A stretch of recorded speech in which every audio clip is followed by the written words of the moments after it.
If this has all worked, we have gone out live. We're live now. We should be theoretically live on the Hereticals channel, on Steve's channel, and on X. So we're doing a big multiple screen, or stream, sorry. See, I'm already stuffing things up. Back into it for 5 minutes and that's it. Everyone, welcome. This is Over and Under.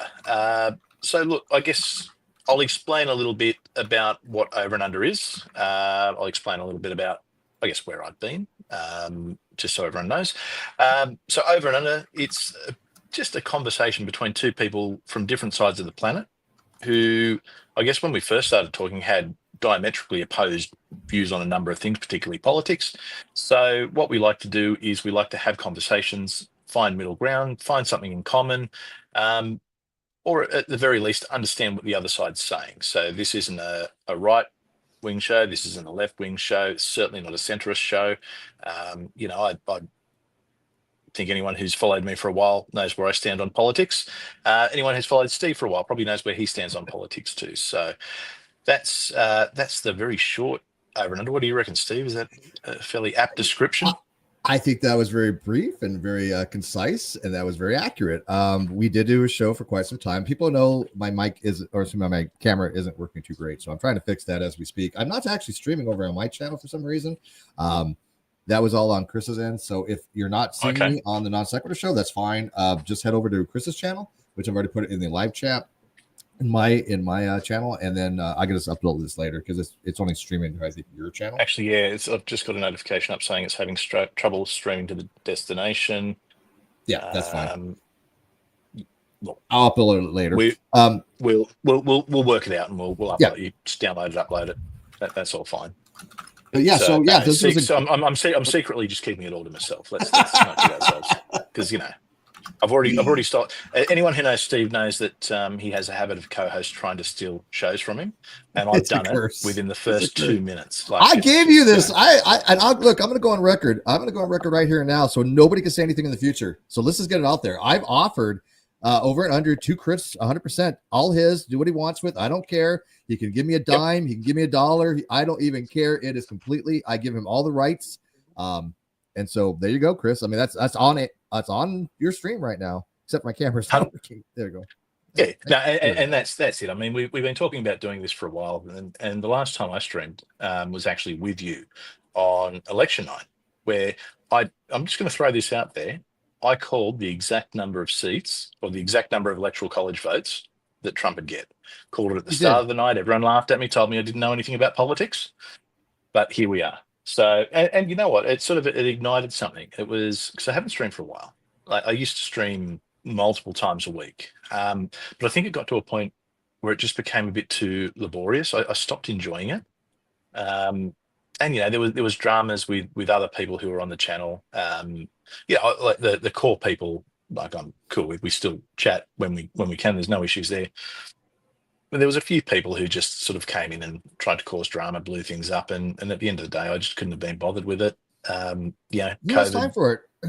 I mean, seriously, who has time for it? I'm gonna leave my camera off because people know what I look like. I just wanted to show that I am like much healthier than I was. I feel good, mate. No, I was saying before, you're actually you're looking good, mate. You are looking good. So there's a couple of things we've sort of got penciled in to have a chat about today. You're making me blush. I can actually see it. I'm blushing. Thank you. No, it means a lot to me. I really do, because again, it's been physically. It's sort of it's in and out. Actually, your audio's marking up now. So is it? Or it was? Yeah, that's okay. Teething problems, episode 1. All right, so a couple of things we're going to be talking about. So we are going to be talking about Donald Trump, how he's going, some of the appointments, the joint session that just happened. We are going to look at, we're going to briefly touch on the Epstein files, what's going on with those. Bit of a look at Israel, Palestine, Ukraine, Russia, I guess the big conflict points at the moment. And we're going to talk about the Tickle versus Giggle case, which is, for a case, I'm just going to put it out there, that is the funniest name for a case you could ever find. You couldn't have planned that, right? I mean, seriously, it could not have planned that. It writes itself. It writes itself. But so look, I guess I'll throw it out. I mean, I'm here in Australia, so I've got the outside view. I'm unashamedly, I sit on the right of politics. Steve, you're someone who is more, I guess, a classical liberal. You tend to, well, as long as I've known you, you've been more towards the left of politics. I I wouldn't say I'm wouldn't to the say left. you're I would anyone say, who I would call MAGA. oh, definitely not. No, and that's what's funny, right? I mean, I always would say that I'm more center, right? But now I have moved Right. more to the Actually, right. everything. Hang on, Steve. Uh, Everything you just said then just clicked out. You are glitching pretty bad. Maybe take the camera off. How's that? Is that better? And see. Yeah. Is that better? 100%. Yeah. Cool. Okay, I'll So just leave the yeah, camera off. 100%. So start again. Sweet. Okay, start again. So what I was saying was I wouldn't ever have said that I would like right or to the left. I was really always kind of center. The only reason I'm leaning right nowadays is because I think the left has moved so far to the extreme that basically I just by comparison I seem to the right, and maybe if you want to make the argument that because the right has very specific positions that I do agree with, that I lean right, I'm okay with that. I mean, that's a fair thing to say. But I was never one to jump on any kind of bandwagons. I'm not loyal to any particular party. If the Democrats screwed up, I called them out. If the Republicans screwed them up, I called them out. I was not favorable to Trump during his first presidency. You know this. We had many discussions on 100%, 100%. You were vehemently against Trump. Even in the lead up to the election, I would say you were against Trump. I don't know if the word against. I was just, as a person, I don't particularly find him to be a very upstanding person. I think he made a lot of errors in his first presidency. I think he was, saying a lot of misinformation to the public. But I did predict that he was going to win. I predicted he was going to win the second time too. But I think I'll let everybody know this, that it was you, completely, like 90% you, that kept me from jumping on that orange man bandwagon, that hate Trump derangement syndrome bandwagon, because you kept reminding me to be objective. And I love that about you. I love the fact that you hold my feet to the fire and say, hey, Steve, come on, you're a smart dude. You know about this stuff. Let's talk about the issues and let's talk about them rationally. And you were able to do so, which is a rare commodity nowadays. But see, that's how it always used to be. Though. You get two people with different views who'd have a conversation. And look, not everything has to be a debate too. That's the thing. I mean, I think we had a lot of conversations where we went out of it where you hadn't changed my mind, I hadn't really changed yours. But I think we at least understood. And what I've seen is there's been this weird trend where everything has just gone so far to the extreme. I think we've seen extremes on both sides, but particularly the left has just seemed they've just lost their fucking minds. Like some of the things I think, like the DEI stuff, a lot of the, I guess, pushing the trans stuff to the point that they've pushed it, where I think they've actually done more damage than anything. And look, that's not to say the right's perfect. I mean, I think we've certainly got the woke right, but I think the woke right seems to be a little bit more contained and under control, and kind of just the Christian fundamentalists more than anything at the moment. But I guess getting back to it, sorry, there's a question I'm going to answer. Okay, why can't you super chat? No, I didn't disable it because I haven't streamed for so long. I've actually been demonetized. So I need to get about 4,000 watch hours up. So everyone watch it. So that way then you can super chat again. But I am keeping an eye on things. And I will do my best to sort of go through and answer questions in the chat as we go. So Steve, as an American who isn't a traditional Trump voter, what do you think? How's he going so far? What are your impressions of him starting this second term? I think the second term he jumped in and he just said, I'm going to do everything that needs to get done that prior presidents have not been able to accomplish. He had a mandate from the voters, from the electorate. There was no, where'd you go? Where'd you go? I'm still here. I'm making you're the one talking, so I just thought I'm just going to make it all about Steve. Thank you very much. So he had a mandate from the voters, and that mandate was, we need change. A lot of people told me that people didn't vote because of they didn't vote for Trump because of DEI or wokeness or the transgender arguments, and that's completely bogus. Everyone I talked to, they all seem to agree that that was a big part of why Trump won. The Democrats had latched on to this woke ideology for decades, and they've just gotten progressively worse because they were catering to the constituents they wanted to get their votes. And they I think from the top down and from the bottom up, they were indoctrinating civilization with this bizarre gender ideology, and the Democratic Party used it for political advantages. And eventually, it just wasn't sustainable any longer. And I said 2 years ago it was not going to be sustainable. I said it's going to be a major, major backlash, 180-degree change, and it was.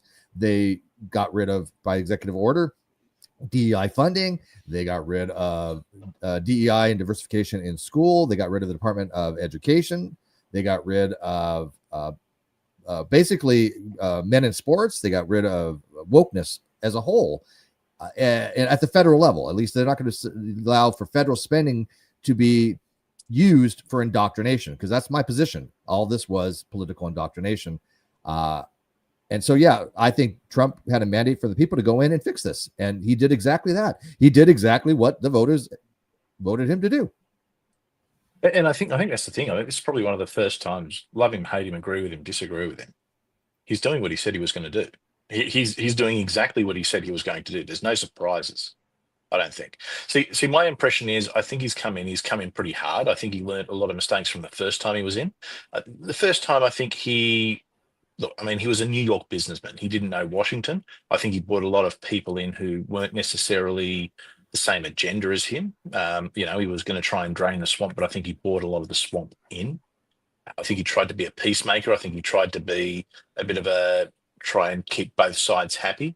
And I think that spectacularly backfired on him. I think this time we're seeing, a more experienced and more weary Trump who knows what he's doing. So, that's my impression. So I'll throw it over to JD Vance. What are your thoughts on JD Vance? I honestly had never heard of him prior to, recent elections. I mean, he just was somebody on my radar. So I didn't really there's a movie about him, don't you? Well, I mean, I know he was an ex-military. I know he was a SEAL, if I'm not mistaken. Was he a Navy SEAL? Or sniper? What was he? I'm not. I think he was just in the Marines, wasn't he? Maybe he was a Marine. I know he's ex-military. Yeah, he was a Marine. He was a Marine veteran. Yeah. Now that I think about it. I'll look it up. That's all right. You keep going. But I just from my watching of how he's been able to handle these situations, especially complex situations like with the Ukraine Putin situation with Zelensky, I thought he handled it very well. I thought he's I wouldn't say authoritarian, because I know that word is thrown around, right? A lot of people say, well, Trump is authoritarian. There's a difference between authoritarian and hang on. That's what they say. But I mean, the way the presidency is set up is the presidency in the United States is a powerful position. They have their cabinet, right? They have their own agenda, but it's not like he can just pass laws without it going through Congress and the Senate. Like it's a 3-tiered system. There's 3 steps for it. So sure, but this whole authoritarian thing it's bullshit. It's people mistake leadership for authoritarianism. Right. That's what I was going with that. Exactly. You have to be a leader. And I ran into the same problem myself when I would have a leadership position, or as people knew, when I would run a channel or a group, I had to make executive decisions. I had to make decisions for the good of the whole. And people were like, oh, that's just a power trip. No, that's how a leader leads. And a lot of people have never been in positions of leadership. I'm ex-military. I was E6. And a lot of people shouldn't be in positions of leadership too. I'm just going to put that out there. Oh, not everyone can lead. Some people have just got to go with it. Some people have just got to follow. It is what it is. Not, it's a saying, you can have too many chiefs and not enough Indians. That's probably going to get cancelled, but no, it's a fact. It's a fact, though. Yeah. But do you agree that generally speaking, military people tend to be better leaders, at least on the average, or at least have they learn how to lead? No. I'd say that people who have been involved in the military certainly learn some leadership skills, but those same leadership skills can be taught in business. They can be taught in a variety of different places. Okay, fair enough. Yeah. I think it's a different. I think people who are a military, they can be better leaders, but when they've specifically got people who have also got that military mindset who are going to follow without question. Which is not what you're supposed to do. Obviously, you're giving it an unlawful order. You are obligated not to follow it, right? But when I meant by people in the military, like for myself, you don't make E6 if you don't know how to lead people. You have people under your your watches. When I Yeah.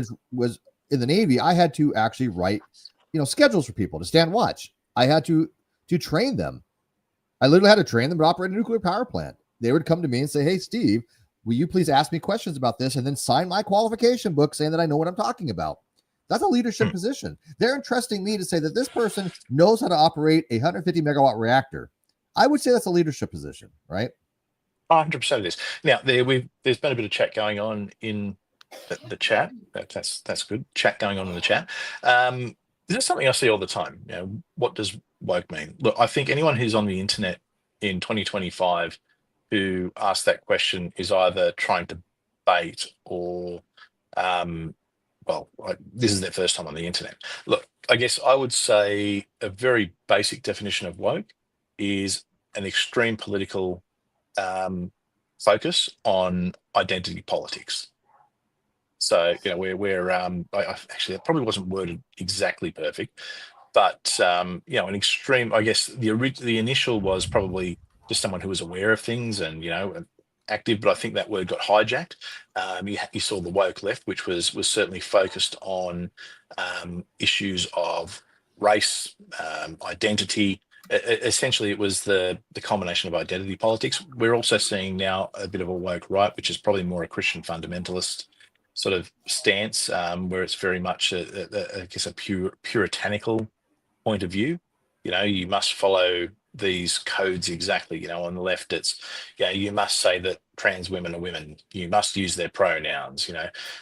Minorities must be respected, and it's the evil white men are the oppressors, sort of thing. On the right, that it's more sort of it's anyone who doesn't follow a hardcore evangelical kind of line is essentially a sinner. You see a lot of that kind of stuff, like with people like Andrew Wilson, um, and a few others. So that's how I would give a very short overview of woke, just so we're not confusing ourselves. What do you reckon, Steve? They're going to be a very boring show if I agree with you all the time, man. It's not. It's Mm. not going to be very much fun. We have to No, like swear at each other, and I you can know, promise you that's going to happen. I've good, got a few good. things. I got a few I'm things. looking Don't for. worry. I know Australians have very, very choice words when they swear, and so I'm We have looking forward choice to words that. when we're not swearing. What are you talking about? That's true. Yeah, no, I think you're exactly right on that. People know what we mean by woke, right? I mean, obviously, the initial Yeah, uses of the term woke come from like it comes from Lead Belly. He wrote something called "Stay Woke," and it's basically to talk about racial injustices. We all understand that. We know where the yeah, term comes from. When Saturday Night Live does a skit and they're mocking wokeism, they're not woke. They're not mocking police brutality on blacks. What they're mocking is this hyper vigilant, over the top virtue signaling approach that if you don't conform to exactly the ideology of certain individuals, then you're considered to be hateful, bigoted, or whatever. That's woke ideology. If they don't have, most of them do not have a sense of humor. They don't understand comedy. They don't allow for any kind of free exercise of discussion on any topics. They try to shut mm. them down, which is it was just so antithetical to what I try to do. It's ridiculous, but I Yeah. only really see that from the woke community. They say you But can't talk I about this actually, stuff. you know what I think it is. I think it's the evolution of cancel culture. I see. I don't disagree with Frank there. I think initially woke was someone who was just compassionate, was aware of different things and injustices that were going on. But then it became sort of entrenched with cancel culture, identity politics, and it got taken to an extreme. The word got hijacked. I mean, what was initially probably just someone who was a bit thoughtful, compassionate, and aware, that's out the window now. And I guess the next one, woke Catholic, no, that's not redundant. Absolutely not. And in fact, a lot of the woke right tends to be sort of that more Catholic, evangelical, Yeah, I sort agree of with that very, too. very, very firm on, it's. I mean, look, I'm very pro nuclear family, very, very pro nuclear family. But by the same time, yeah, that's I'm not going to be straight down the line, and anyone who is against that is automatically a bad person, a sinner, must be cancelled. And we're seeing a lot of that on the right. Yeah, even like on the right at the moment, we're seeing a lot of the anything to do with the war, and we'll touch on this later. Like Israel, Palestine, and Ukraine, Russia. There's a massive split on the right about those issues. and we're seeing a lot of the, I guess, the woke puritanical side trying to cancel each other. And it's one thing I'd But hope that we do on the right is not make the same mistakes that the left made, because otherwise what we're going to have is we're going to have this lurch way too far to the right, and then all of a sudden all those people who are moderately on the right, who are on the left but found themselves sort of excluded, are going to find themselves well and truly on the left again. So I mean, it's a dangerous kind of, it's something we have to be aware of. yeah, but as you said, it's the cancel culture, right? Yeah. If anybody dares say, "Hey, look, I'm on Blue Sky," and I just got a notification from them the other day saying my bio had it cited what did it say? No, it said intolerance. Cited me for Oh, yeah, intolerance against COS. but Blue Sky is basically Twitter 2016. Oh, where sure, where yeah. and see that's one of the things. I mean, I was on Twitter for ages, and obviously sort of, being a streamer who focused mainly on, atheist issues, things like that. The majority of my audience was pretty left, and I was like the weird token right wing guy that they all had conversations with. But I mean, I had to watch what I say, because I'd say the smallest thing that the cancel mob had come after me. I mean, we all remember the Jimmy Snow incident with me. The Oh, cancel yeah, mob will come after you, yeah, but absolutely. then you get But mass you got to reported remember, he's an and expert blocked 'cause and taken off.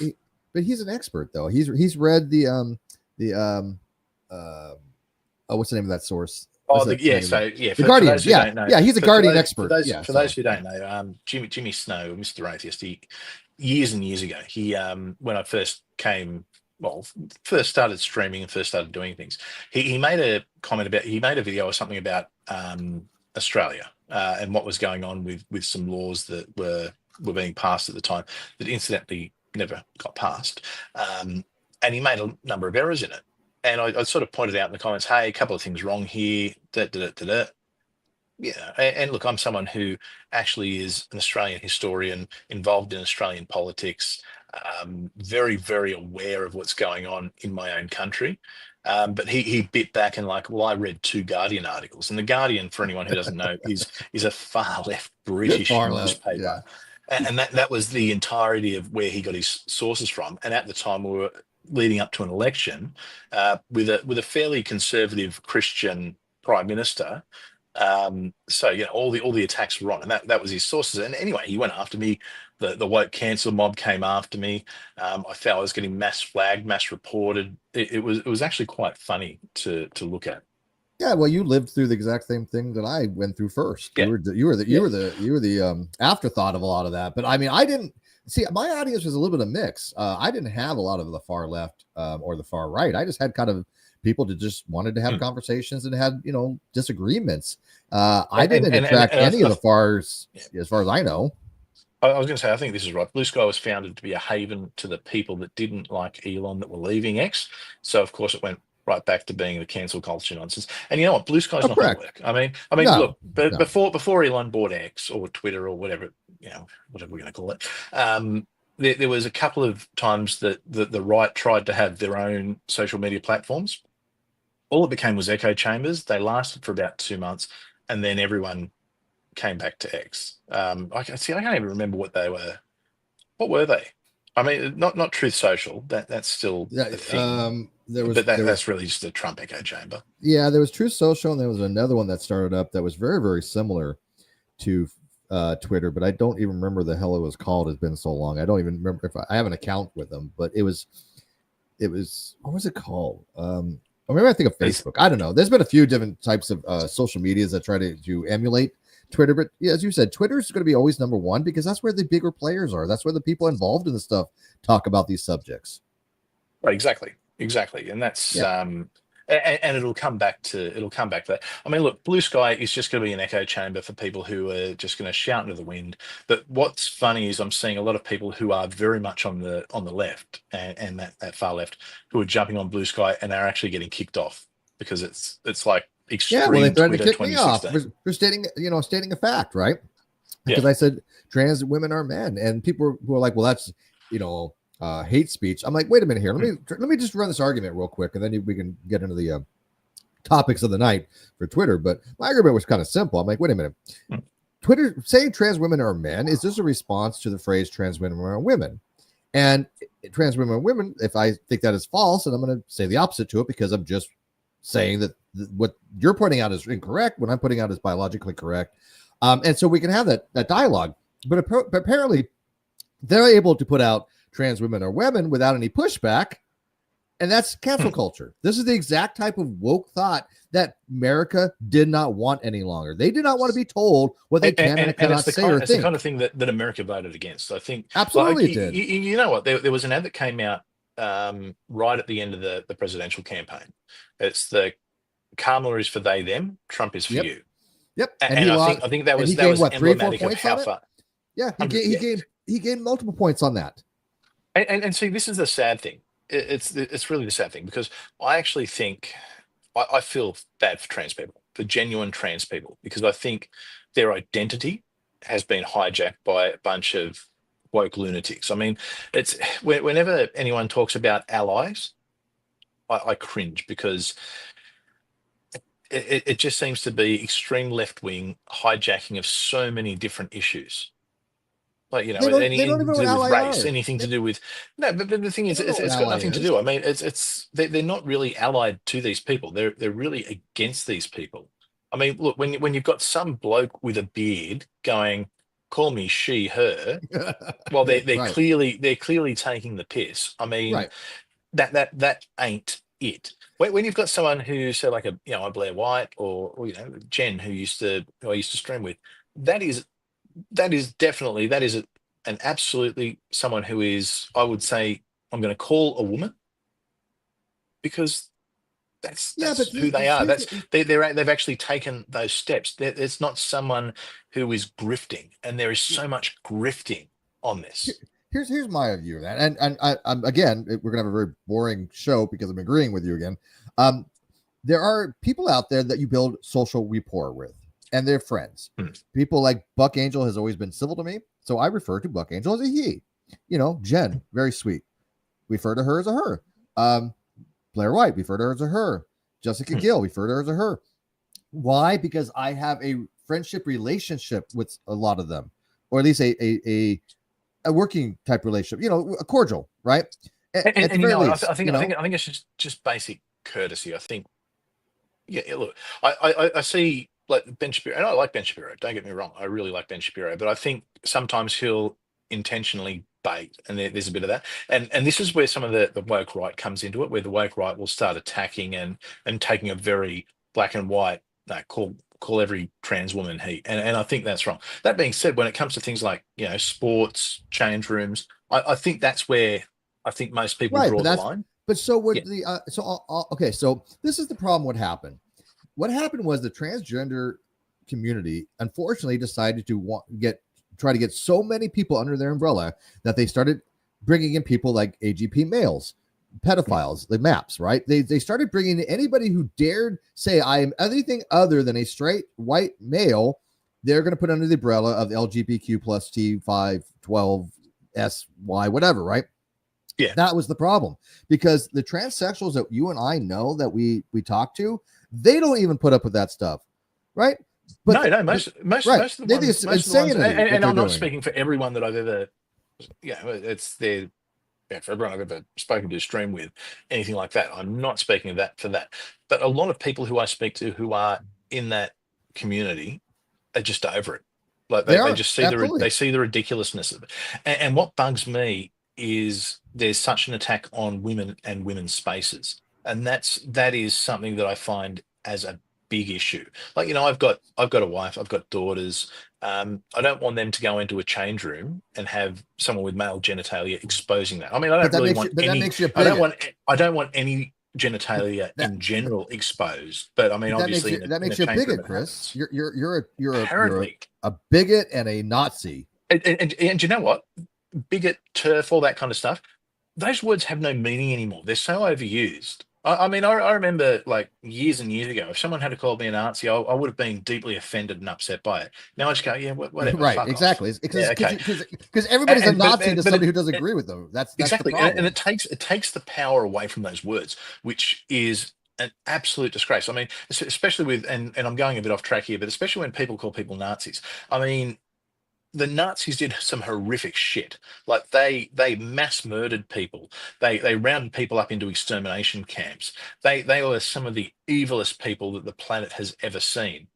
And the fact that that name just gets thrown around for someone who I disagree with politically, it's a fucking disgrace. Because at the end of the day, it takes away from the experience that the actual real victims had, and it's Oh, I attention absolutely seeking agree. bullshit. I mean, if someone's going to say, "Oh, I'm so," and especially, and this one thing that pisses me off about the US, mate. I'm going to put this right out there right now.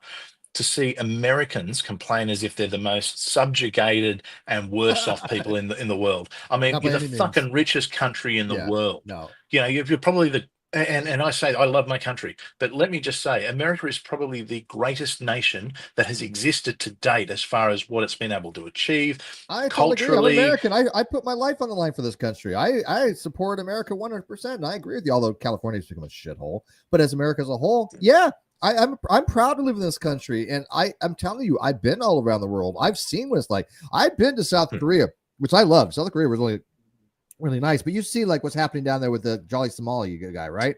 hmm. Their laws are different. You don't have the same freedoms you have down here. He's finding that out the hard way, by the way, because have you followed that whole story with Johnny Somalia? Somali?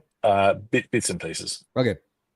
But I mean, I've been over to South Korea. They're lovely people. I had a great time there, right? But I wasn't going to Hmm. do anything stupid that in violation of, just decent common courtesy, which Hmm. he did. He's But he's the so, one. He's the one who was throwing things in the convenience store, isn't he? yeah, yeah. Yeah. Oh, it's far I more mean, than I mean, that. It's yeah. I mean, far, far more that's than that that's now.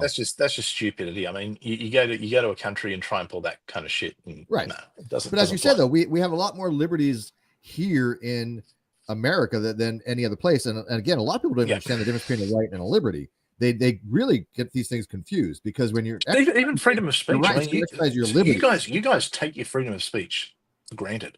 I mean, we've had here in Australia, we've had laws recently that are being passed at the moment that restrict so much of what we can say, what's offensive. You're seeing what's going on in the UK at the moment. I mean, Oh, they're it's arresting mind fucking blowing. 70-year-old people for Crap, Facebook mind posts. I blowing. mean, I don't even it is understand it. it's It's absolutely insane. it is like Like, Britain what the has fuck is going regressed. on in the UK? Yeah, Britain has regressed. They have absolutely And regressed to a and it's tyrannical sad type because monarchy the UK was such a wonderful country. Absolutely such a because they were wonderful country. because And they but now were they getting from pander. They don't Americans. even have conservatives there anymore. Like, But the that's conservatives but aren't conservative. you don't think that the UK was monitoring themselves after America? Of course they were. They were trying to. What the hell happened? They literally did a 180 and said we're no longer going to have these freedoms. We're gonna crack down, and they're going to become a totalitarian type state. And what's so funny? There were people who were worried about Trump doing that. You watch the joint sessions joint session to Congress, which we're going to Mm. hopefully get to in a few minutes. But what the hell was so Nazi-esque about that? What was so totalitarian? I've seen nothing, and I'm being objective. I have seen nothing from Trump that even remotely would be something that somebody could honestly say, I think this is fascism or I think this is Nazism. And you're Mm. absolutely right. It denigrates the victims of the Holocaust and the people that suffered under the Third Reich and what Hitler Yep, did. And that should 100%. always be known as the worst atrocity ever in humanity. All right, so here's some. Okay, we might find something to disagree on here because we're agreeing on way too much at the moment, Steve. It All sucks. right, I don't how like are it. Make it veterans' stop. benefits doing under Trump? Do you think the staff cuts will help you? Good question from Elliot Fields. Which kind of leads us into, I guess, our conversation. Back to our conversation. How's Trump doing? What are your thoughts on? Okay, well, I mean, you're a vet. You you Mhm. you're there in the US. What's your impression of this? You tell me. All right. This is again, and I told you before, so I'll tell people on air. There's a difference between objective and subjective evaluations, right? So I can argue something objectively, and that's an objective fact. But when it comes to something like veterans benefits doing under Trump, this is going to be a subjective evaluation based upon my personal experience as a veteran. But I can tell you this, as somebody who has the VA and everything else, there's a lot of waste. There's a lot of waste. So if they're just cutting staff cuts that are redundant positions that are not necessary positions, I don't think anybody's going to even notice the difference.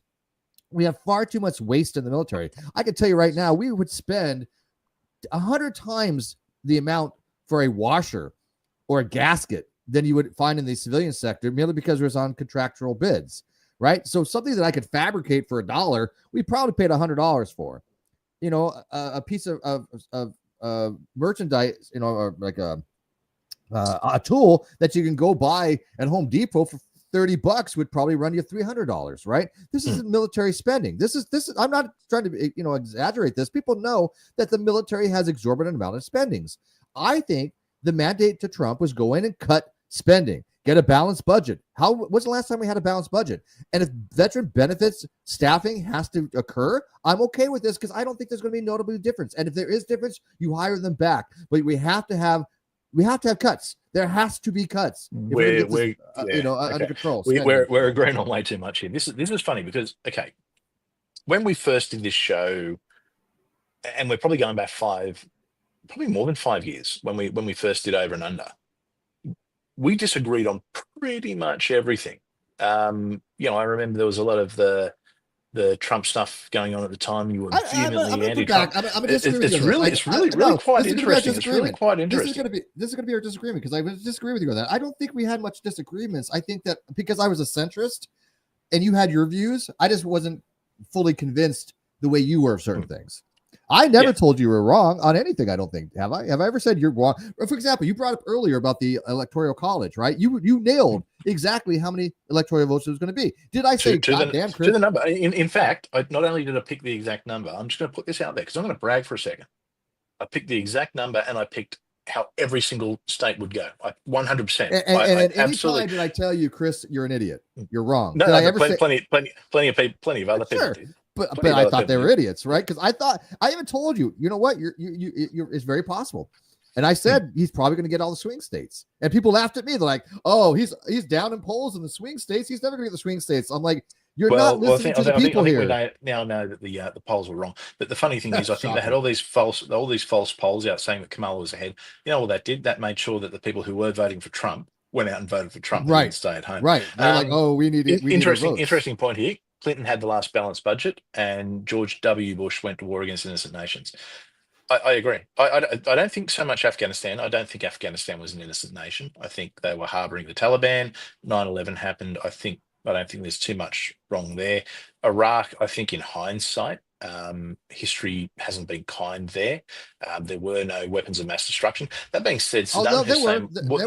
There was. Well, not to the extent that they were saying, but I mean, Saddam Hussein was a lunatic who was openly killing his own people. So I don't shed a tear for Saddam Hussein. I do shed a tear for the innocent people who died in that war. Yeah, no, I'm in the same agreement. That should never have happened. And the thing is, not only did that war happen, but then the US didn't fix anything afterwards. They just pulled out, same as they did with Afghanistan. Afghanistan, now we've got the Taliban running around. And in Iraq for years was basically controlled by, well, the majority of it was controlled by ISIS, which were more fundamentalist than anything. Right. They have no exit strategy. And by the way, yes, they had WMDs. I know this for a fact because we literally were escorting ships with WMDs during the Iraq war to a atoll off of Hawaii to dispose of them. I was involved in this. It was a secret mission. We know this. This is all classified now. But we were, my ship was part of the Carl Vinson group, and we were disposing of weapons of mass destruction, which would include things like sarin nerve gas and VX nerve gas. Weapons of mass destruction doesn't necessarily mean nuclear, right? But there was chemical weapons which are considered WMDs, which we were destroying from Iraq. Oh, I guarantee there was no secret about the chemical weapons because he was gassing the Kurds. We had to be years. That was common knowledge. I had to be trained in CBR, right? Chemical, biological, radiological warfare. I mean, I had to do all the chemical stuff because we were not just exposed possibly to radiation, but to chemicals as well. I mean, so. Right. So I guess moving back to Trump. So if we look at Doge, okay. So Doge is doing. I mean, look, I think Doge is great. I kind of laughed when I saw the big backlash that it's government employees had to email back 5 things they achieved that week. I love that. I loved it. I couldn't believe. I mean, sorry, I'm going to say I can't believe. I can believe the backlash because I've worked within bureaucracies, I've worked within government, and it doesn't surprise me at all. Now, had that come from if Kamala had gotten in and had someone, I just want everyone to email me that, they would have done it with glee.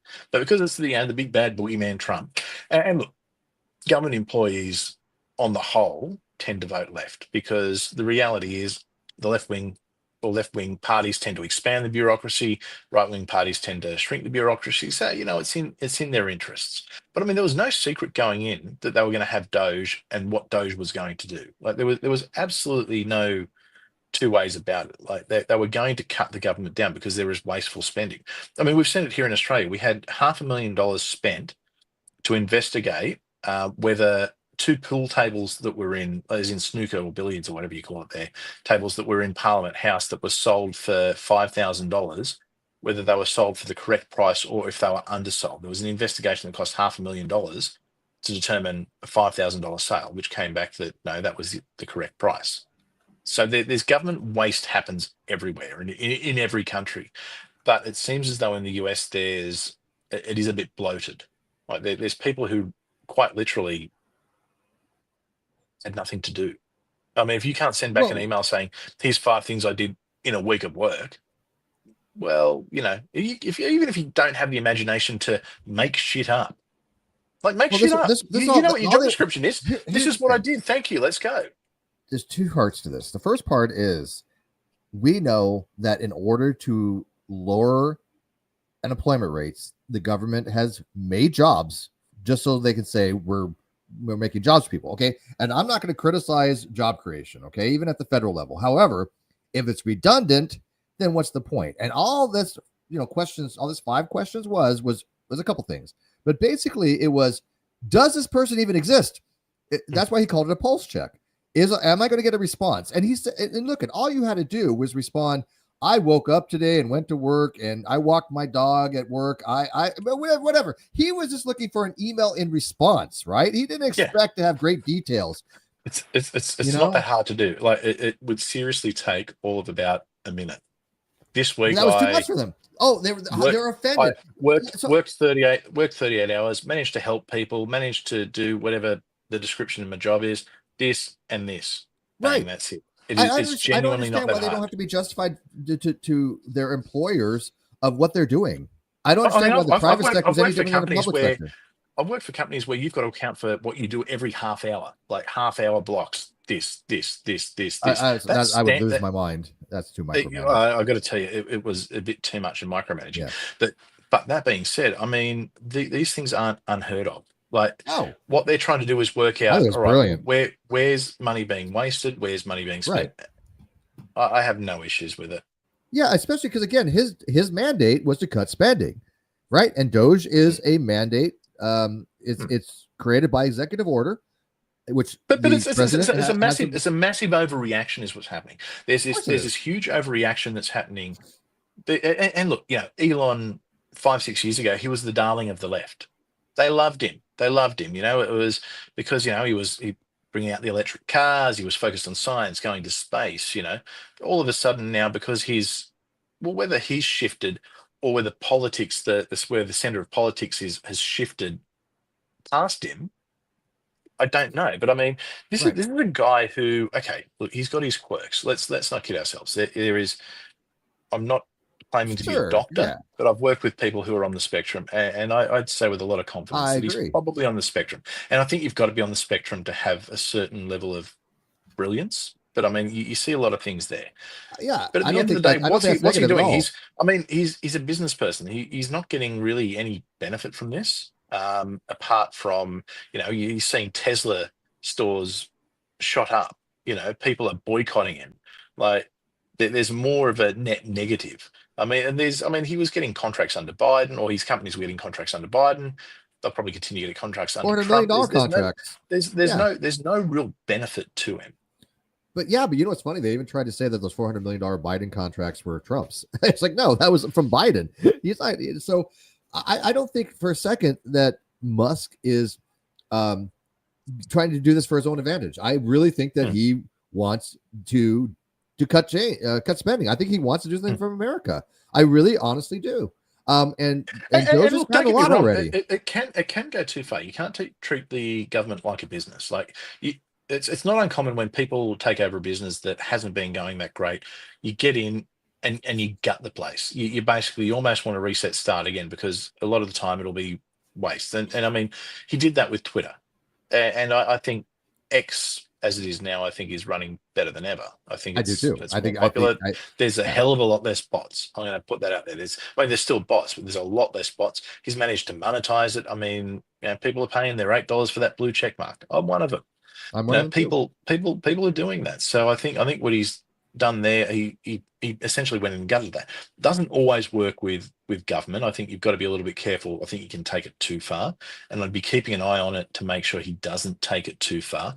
Well, there always has to be But checks and balances, right? I mean, you brought up yeah, earlier that the whole system for America is based upon a tripartite type system, right? You have legislation, executive, and judicial, and they have specific things that the Constitution lays out for them. His Trump is allowed, as the head of the executive branch, to do things by executive orders. The problem is those are not making laws, right? The legislation, the legislative branch makes the laws, so he can't make law. What he can do, though, is make executive orders to form these departments, such as DOJ, and then eventually some of the things that come from that will hopefully become law, right? Because once he's out of office, the executive orders can change, right? So things that he has signed by executive order basically only stay in effect as long as he's president until somebody comes in and they want to change it. But that's why they're scrambling to try to make some of this stuff into law. And that's why I think the Democrats are fearful of it. Because once it's signed into law, it's a lot harder to change than it is by executive order.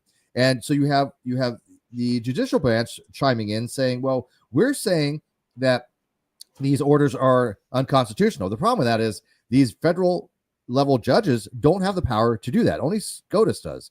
Only the Supreme Court can say the executive branch is overextended, it's unconstitutional. I don't understand how any judge in a federal level can override the executive branch, because everything that I've read on it, everything that I've looked up, every AI that I've had these conversations with, right? Because I like to debate AI. Every one of them seems to agree that a low-level district court, even at a federal level, cannot override the executive branch on that. Only SCOTUS can. So where am I getting confused? Really quickly, I'm just going to say I'm really enjoying reading the chat as we go. There's way too much. I can't respond to it all at the moment. I think a lot of people don't agree with this, which is interesting. But I mean, well, I prefer when they don't agree with me. Right? I agree. You know? I prefer when you don't agree with me. We're agreeing way too much. But I don't. But it's so funny. I don't. The problem when people don't agree is this. I come from an argument style from logos, right? There's logos, ethos, and pathos. The people that argue from pathos are the liberals and the Democrats, and they don't score any points with people that argue from logos. They will almost always lose to logos. The reason being is because I will argue objective facts, and they will argue from emotions. You're a big, meanie, poopy head. That's not an argument. And so if they're going to say that I'm wrong about something, especially when it's a fact that I say, okay, this is an objective fact, they need to bring far more evidence than they bring. And that's the problem. That's the disconnect that you have with people online, is because they're arguing from different styles, and it just doesn't work. And so when people disagree with me, I'm like, okay, that's fine. Change my mind on the subjective things, just like you have, right? I was more of a centrist. And so talking to you and many other people, I moved more to the right a little bit. Again, mostly because the left moved to the left. But again, I never went out and said, God damn, that Chris, man, that dude is one dumbass individual, man. He doesn't know what he's talking about. He's a Nazi. He's wrong. I never, ever did, because just because I didn't fully agree with you, I didn't think you were wrong, right? And that's a big difference. If I thought you were wrong on something, like literally wrong, if you told me, like, for example, something in biology or something in philosophy, you're not really heavy into philosophy, and I get that. But if I say to you in something philosophically, like, all of x equals x, which is the law of identity, and you tell me, Steve, that's wrong, yeah, we're going to have an issue. Because no matter what you do from pathos or ethos, you're never going to convince me otherwise, because that's a logical objective fact, right? It's objective fact. In order to show me it's wrong, I need an objective fact of yours to show that's wrong. Does that make sense? You're copying it. You're copying it here in the which is weird. It's usually me that cops it in the comment section. But I guess it's you do tend to find this. All right. So Elliot has said that you're not arguing facts. You're being ambiguous and vague. Make a single specific claim. Did I not say that I said subjective, though? Did I not say that early on that I'm going to be talking subjectively from my personal experience? The objective facts of the matter are things like, oh, did they have a joint session of Congress? Yes, they did. Yes, they did. That's an objective fact. Now we can discuss what happened on that particular day, which I think you want to get into, hopefully, at some Yeah. point. So there Right? is one thing, and I'm going to bring it up now. So I'm just going to bring a video up. Let's just do this quickly. Bear with me. I'm trying to run this on one thing while I'm on another device doing it. Okay. So I want to play a video here of a young fellow called DJ Daniel. This is at the joint session of Congress, or joint session.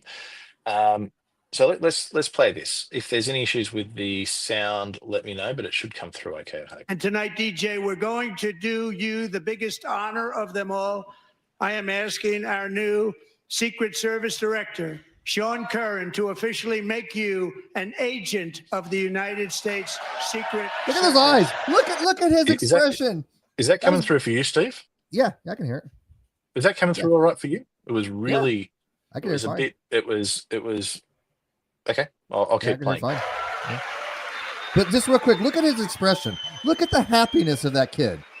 I mean, he's just, this is a moment that he's going to remember for his entire life. And then you have the head of the Secret Service. Look at the smile on his face.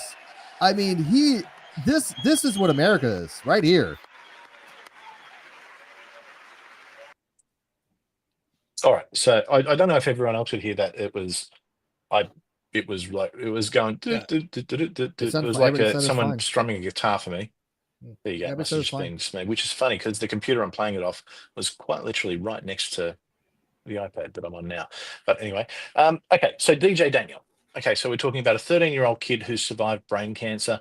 All he ever wanted to do was be a police officer or in law enforcement. You can see, I mean, he's dressed in a police uniform. I think he was made an honorary police officer. And what Trump did was he's made him an honorary Secret Service, and he got sworn in, and it was very nice. Now, what bothers me about this is, okay, I get that the Democrats aren't going to stand up and applaud everything Trump does, but surely you can get up and applaud for a kid, for a 13-year-old kid who has survived brain cancer. I mean, what kind of political disconnect is there for that? Well, let's talk about the pathos of this, because this is a pathos argument. Look at it from the kid's point of view. Do you think this kid really cares about the politics? Do you really think he cares what Doge is doing? Do you think he really cares about the transgender in sports? Do you think he really cares about anything other than one, maintaining his health, because obviously he has major medical issues, and two, living in that moment that he has been honored by the president of the United States and given an honor that no other kid has ever been given, right?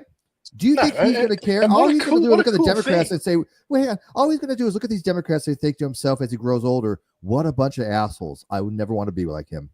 That's it. That's what that kid's thinking.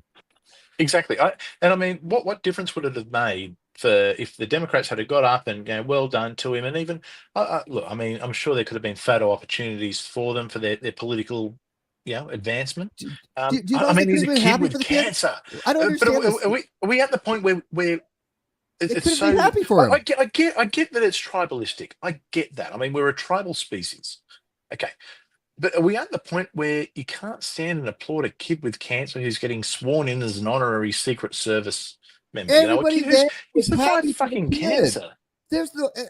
I'm so sick of people politicizing the most basic of human things. This was a humanistic time. This was a humanistic thing that happened in Congress that everybody should have supported. There's no politics. It isn't.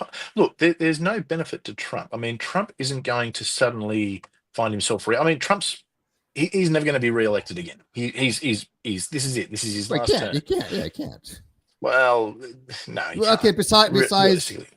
besides becoming a vice president or something like that, but I mean, he can never be elected as president again. He can't be elected as president again. That's 22nd Amendment. I think what? Yeah, but here's the thing. So there's no real political gain for Trump. This is just something that just a nice story. Right. It really is just a nice story. Something where both sides should be able to come together and go, you know what? Good on you, DJ Daniel. Good on you.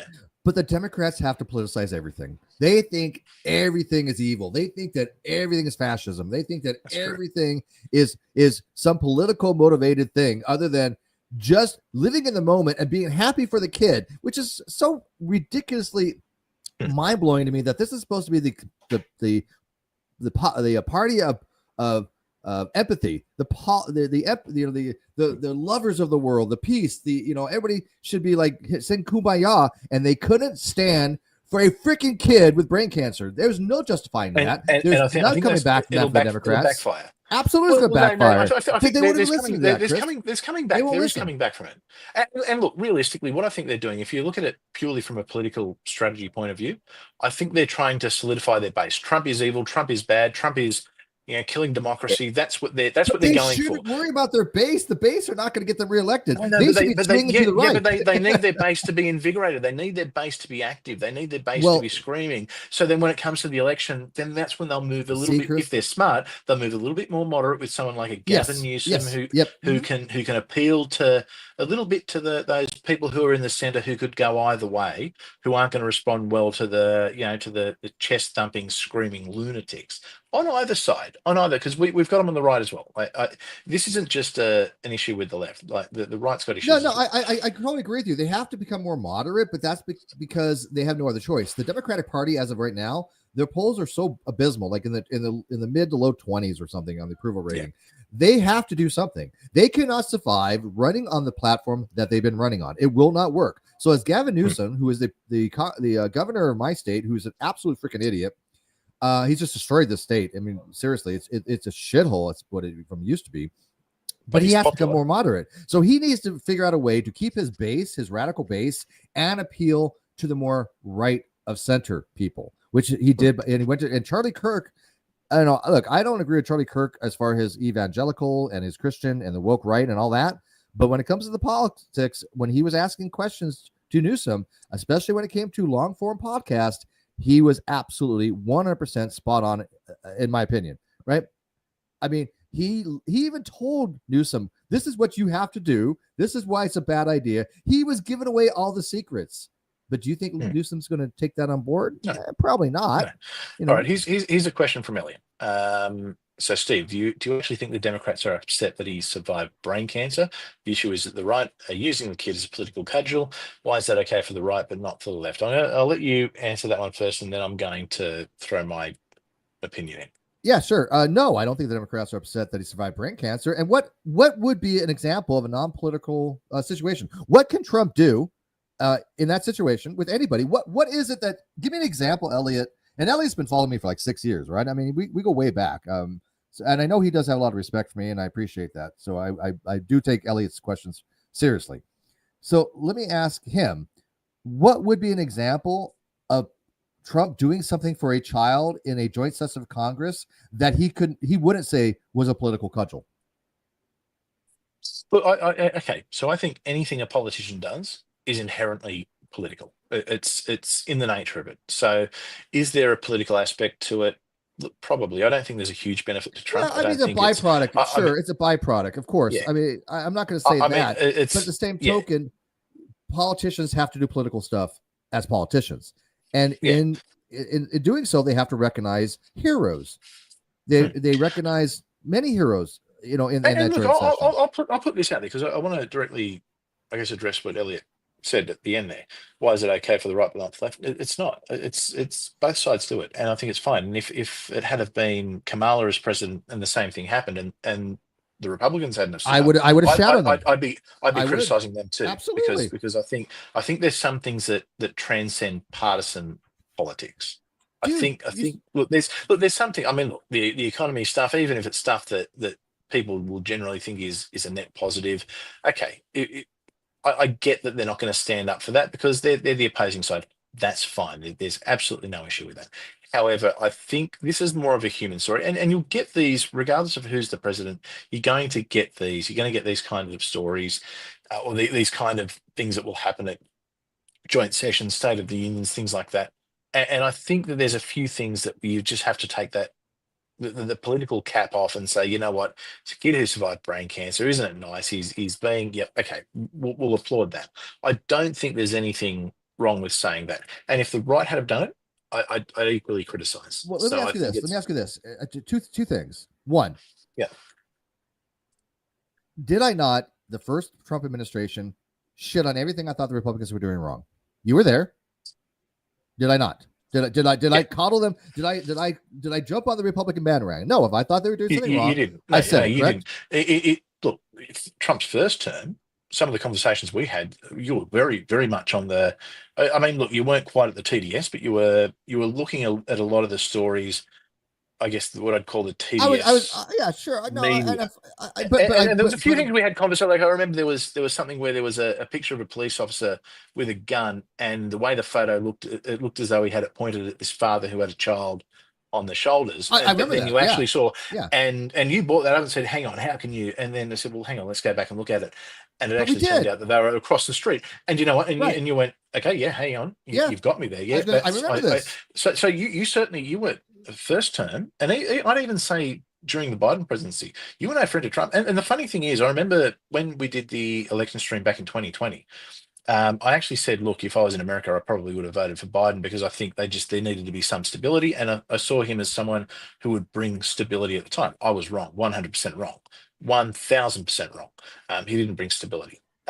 So I mean, look, and we had those interesting conversations back then. You, my friend, were absolutely nowhere near the right. In fact, only recently, I still don't think you're on the right.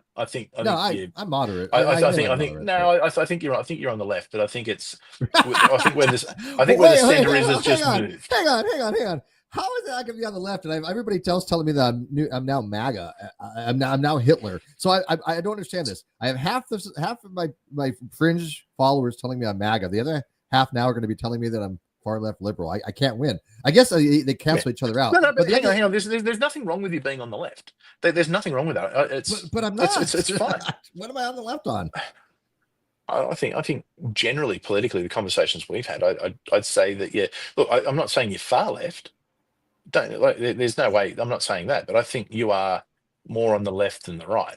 I don't think so at this point. I think the far left. I think the left has moved so much that anything that would even be construed as classical liberal is but I think if to the right now. Okay, but let's assume that the center is the center and the center never moves. Now, where the left, I think the left and the right move to different ends of the spectrum, depending on who's actually in power. Like sometimes the left that are in power, they'll move further to left. Sometimes they'll move to the middle. Right does the same thing.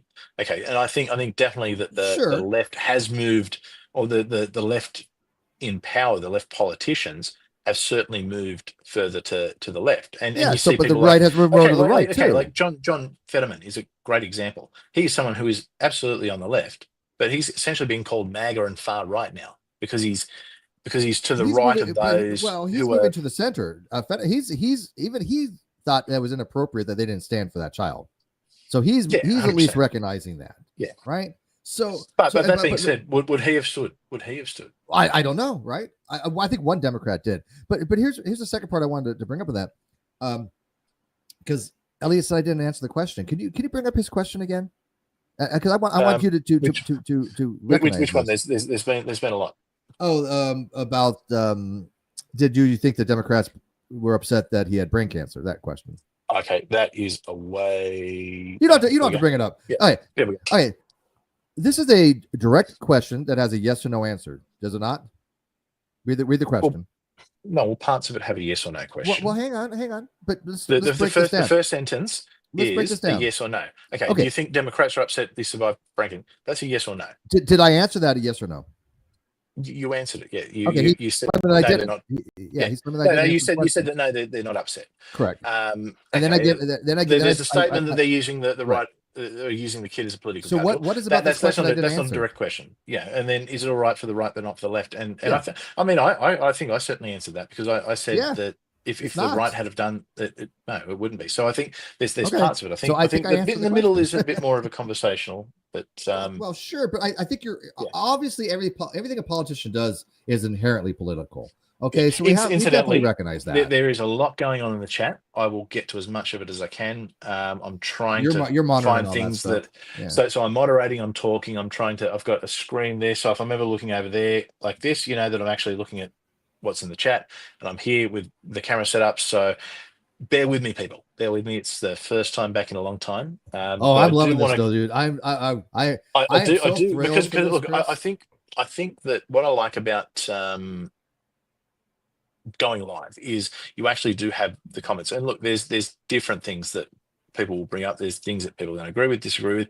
And at the end of the day, the audience kind of directs where it goes. We've got some things we want to talk about. I don't know if we're going to get to them all. We might have to save some things for the next one. Let's try to get to a few of them. And we'll get to what we can. Yeah. Here's the thing, Chris. I don't expect people to disagree, but until they make it personal, I'll have the conversation with as many people as I can. When they go off the rails and make it strictly pathos and it's just argument from emotions, or they're just trying to say, hey, yo, you don't agree with me, you're Hitler, I don't have time for them. I don't have the patience. No. I don't tolerate that shit either. I mean, we're not getting any of that. I mean, we're getting no, this is fine. Right. No, this is fine right now. Yeah, absolutely. But this is what I'm saying.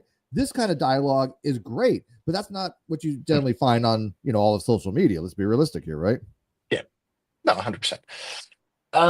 All right. So there's a lot of things. I think that's a great example of what I was talking about before. Fetterman is not right wing. He is absolutely not right wing at all. He's just not. He's. You look at his economic policies and a lot of what he stands for.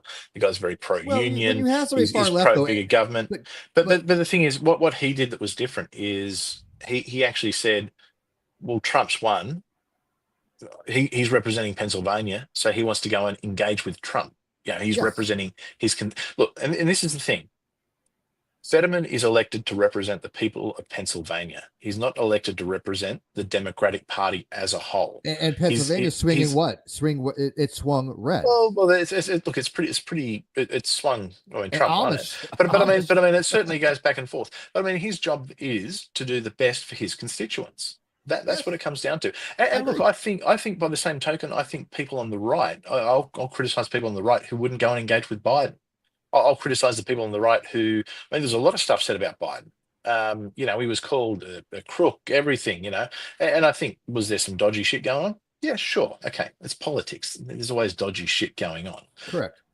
But at the end of the day, look, people on either side of politics, you're going to get good, you're going to get bad. I think most people get into it for the right reasons. I think most people are genuinely trying to do the right thing to help, and whether people agree with that or not, well, that's where it becomes subjective. Yeah, but also I think there's vested personal interest too, right? I mean, from experience that I always give out my unvarnished opinion. I don't do it for any personal interest other than the fact that I'm giving people my personal viewpoints. Period. That's it. Yep. There's no alternative motive. I'm not running for anything. I couldn't give a shit, right? If people ask me a question, I'm going to give them my answer to the best of my ability for what I think. Those are the kinds of dialogues that I love, right? But on social media, that's not what happened with the Democrats. That's not what happened with the liberals. They wanted to cancel anyone who dared speak out against them. They're still doing it to this day. I mean, even trying to call somebody a fascist nowadays is meaningless. It's just trying to shut down conversation. I mean, look, it's not just. I mean, the right's guilty as well. Okay, and I've seen this a lot with the right. I mean, why do you think I tend to be middle? I don't like a lot of that shit the right do either. Yeah, I think the problem is you've got extremes on both, and there's a lot of Trump derangement syndrome going around. There was probably Biden derangement syndrome going around as well. No, not like I've seen with TDS. And by the way, I mean, with Trump, it goes to a whole new level. Like it goes to an extreme level. I will tell you this if I can. It really was a combination of you tell him Steve Dave, who's in your live chat, and you, a lot of you tell him Steve Dave, that convinced me that Trump derangement syndrome is a real thing. I am convinced. I am convinced it's real. And even years ago, though, I told you that I'm not convinced it's a real thing, but I never told you, Chris, that it wasn't a real thing. That's the difference. That's what being a centrist is about, really. It's like, okay, I'm not convinced on this either way. Let me take argumentation. Yeah, I thought I gave you some pushback. I mean, you gave me a lot of pushback. I mean, we're going back. But that being said, I haven't gone back and watched it, so I mean, I'm not going to quote you verbatim from 5 years ago. But there's nothing wrong with pushback. That's how I give pushback. Doesn't necessarily mean that I'm supporting a particular position. We got in. Yeah, it just means that I'm inquiring about your argument. I do an internal critique on your argument. Your argument was correct. Steve Dave was correct. You had consistent arguments and you convinced me. Yes. All right. So here's a good question. I think it's a pretty straightforward question too. So I'm going to throw this to you, Steve. Do you think politicians should have honesty and integrity? And then I'm going to throw it out further and say, And do you think that we see that in general? I guess for the majority, not just a few crazies on the fringes, but do you think we see that with the majority? Should, yes. However, the morality of politics is in a class unto itself. Most politicians will have basic ethics courses and they'll understand the ramifications of different types of ethical frameworks. But I think to be a politician, you have to be able to what's the word? I want to put this very delicately because again, it is lying to their constituents, but I think you have to be able to play politics, which is going to include virtuous lying, some white lying. And I'm okay with this because it's not for political gain as much as the bigger picture, right? If you don't play the game initially, you're never going to get to a position of political power where you can make big changes. So I can understand. And Hillary, I'm not a big fan. I'm not a Hillary fan at all, right? I'm not at all. No one's a Hillary fan. But no one is a Hillary fan. Hillary did say is a Hillary fan. Hillary did say something one time that I really resonated with, which was there's Hillary public and there's Hillary private, as in her political. And I understand why she said that. I really do, because as you're a streamer, as I used to be a streamer, you have your public image kind of thing, but you also have the private. You and I know each other private, right? You're somebody who I will literally give a kidney to if you've ever needed. So we are friends in real life. So that's a whole different ball game than what you see, as far as what a politician would have to deal with between their social circles and their constituents. So should they be honest? Yes, but there is a gamesmanship in politics. It's just part of the reality of it, because they have to be able to get support from people they may not necessarily agree with on the smaller issues to make bigger changes on the bigger issues. That's my viewpoint of it. Yeah. All right. So now, did I answer the question fully, by the way? Even I appealed to pluralism. Pluralism. I actually think I think Stonebutt's brought up a good, and I will get to other people. I think I'm trying to just Stonebutt stuff up at the moment. TDS is just a thought terminating cliche to dismiss all valid criticism of Trump, make That's very specific criticisms, and it gets waved away by TDS. But it does happen. It does happen. 100% it happens. Well, I'm not saying it doesn't happen, but I've seen people make very legitimate criticisms. Yeah, but the thing is, it's okay. Remember how we were talking before about how the term Nazi or TERF, they get thrown around so TDS. much. That's TDS. But TDS, it's Trump derangement syndrome. It's starting to happen. Anyone disagrees with anything Trump does, and you're saying TDS. So there is a bit of that. That being said, I still think TDS is. No, I wasn't saying it was from you. Yeah. I still think TDS is very much a thing, and I think we do see it, but I think it's also a term that's overused to hell. I would like to ask a Democrat what they want Trump to do. What is it that their political power is based upon? What is it their policies are going to be based upon? The Democrats, as of yet, have not given any indication of what they're going to be running on next election cycle, even for the midterms. Look, they need to reset. Look, I'm just going to get this up. Okay, Isaiah, whatever. Isaiah, just stop. Isaiah. It's boring. Isaiah, I told you, you'll have our discussion with us. I will be happy to debate you, Isaiah, with Chris. I know you don't like to do 2-on-1s, but since we're going to be doing stuff together, I want to tag team you. But look, here's the deal, Isaiah. You tell me the topic. Tell me who you want to moderate. No complaining afterwards. I'll moderate. No showing up pissed. No doing the whole you cheated, because I've debated I think 2 or 3 times with Isaiah, and Isaiah's never even come close. The guy debated me on history, for fuck's sake. I'm a historian. And here's the thing. I have probably more against what he would consider the cult of atheism than most people. You do as well. We have firsthand experience how shitty the atheist community has been on social media and on YouTube. We know without reservation. This is a fact to us. This is something that's ingrained in our DNA at this point, how bad the freaking new atheist TM and the cult of atheism is. But that's not atheism. No, it's not atheism. I support normal atheism. It's the allies. It's the allies doing their grift. Right. It is grifting. It's people who have just latched onto it to push fucking left-wing policies. But Chris, do you think Isaiah would stand a chance against Graham Oppie?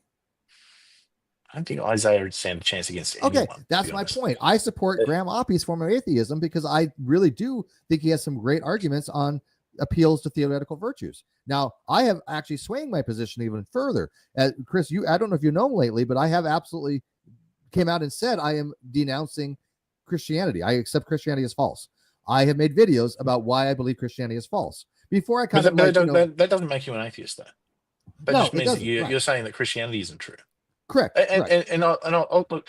See, here's my problem. Because I have much more nuanced positions. I'll tell you my problem.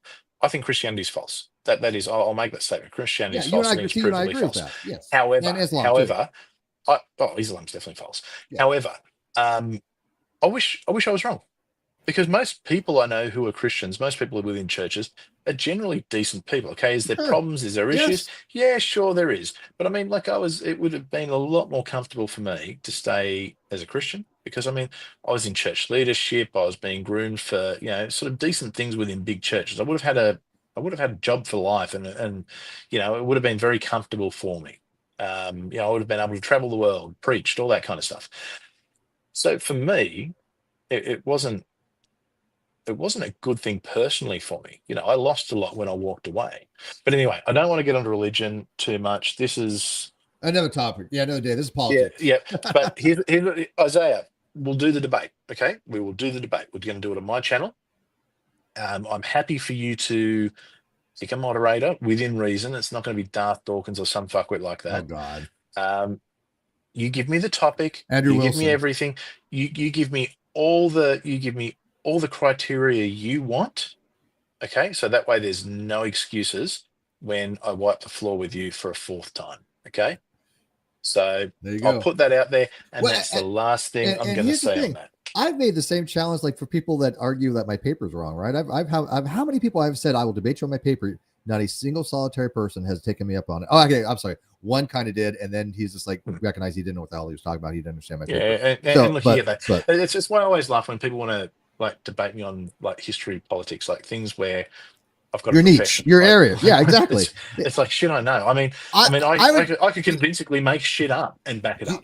Do you think? I would be an absolute idiot to go, hey, yeah, Chris, let's debate on the Aborigines of Australia and the debate on something that you obviously know a shit ton more on. I couldn't tell you what Queensland from Sydney or Melbourne. I hardly even know. But here's the thing.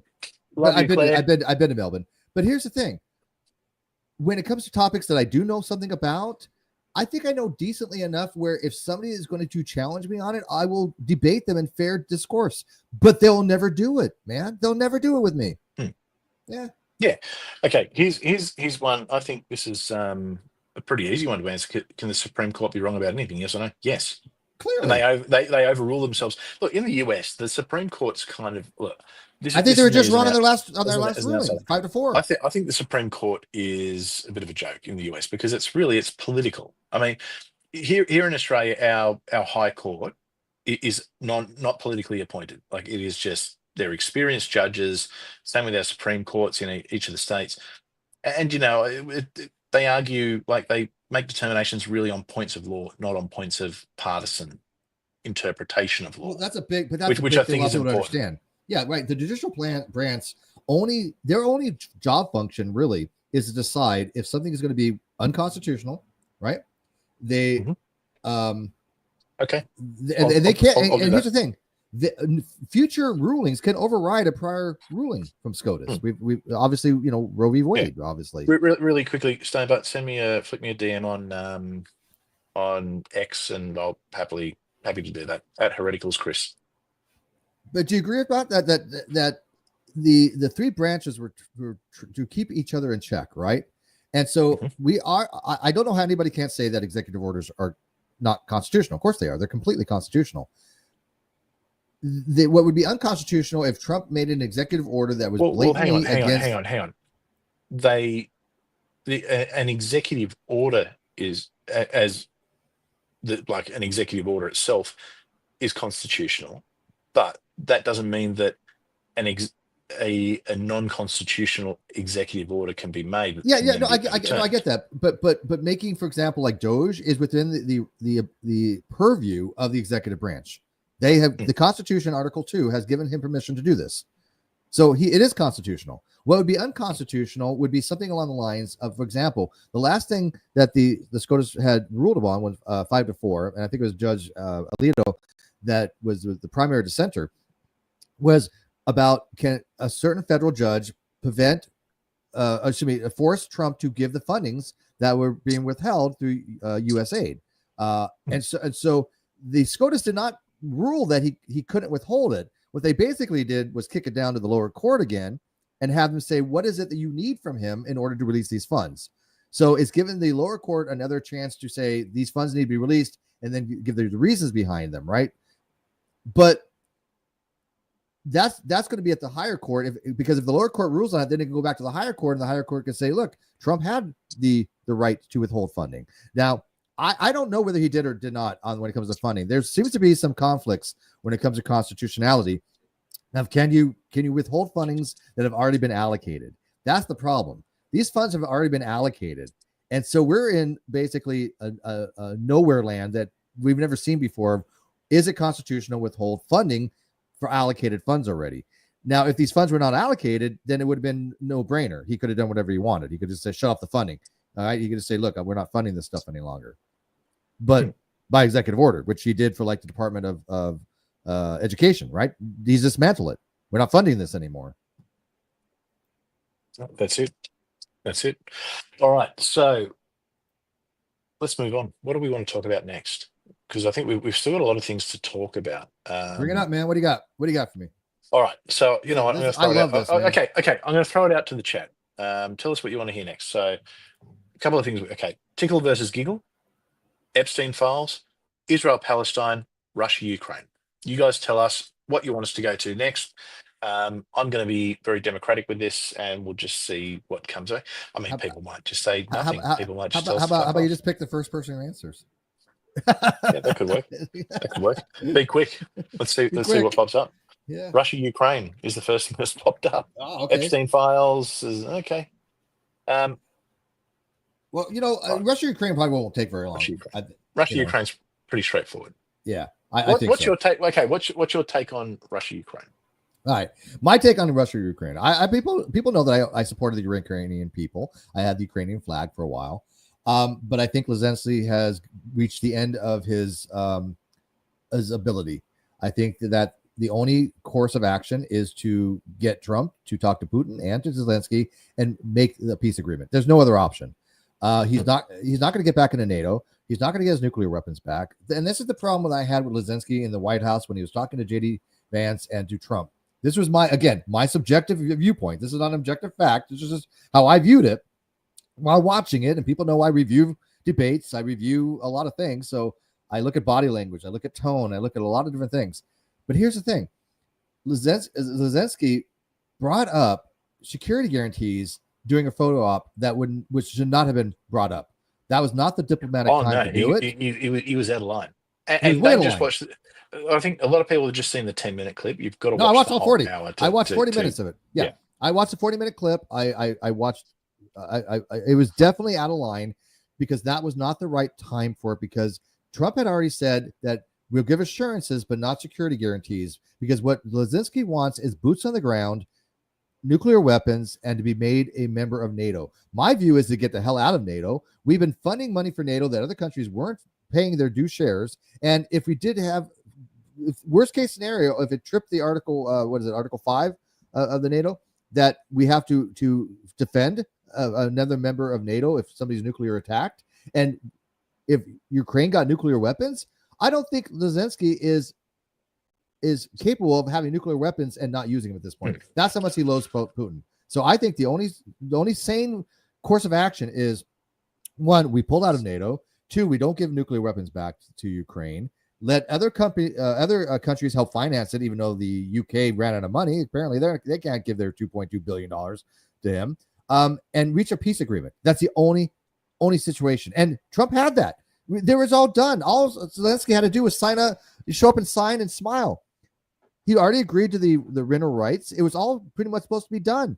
But then he started bringing this up again in front of cameras, and that was a bitch move. Yeah. Okay. So you know what? I think we are going to finally have our disagreement, Steve. You're just Place it was not out of line for Trump to talk on it the whole week before, saying that Ukraine started the war. There was room for US to take the high road. It's not our country at war.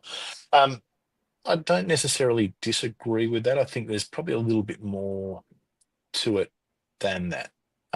Okay, so first of all, I have a bit of a different opinion to most people. So I tend to be on the side of Ukraine with this. I think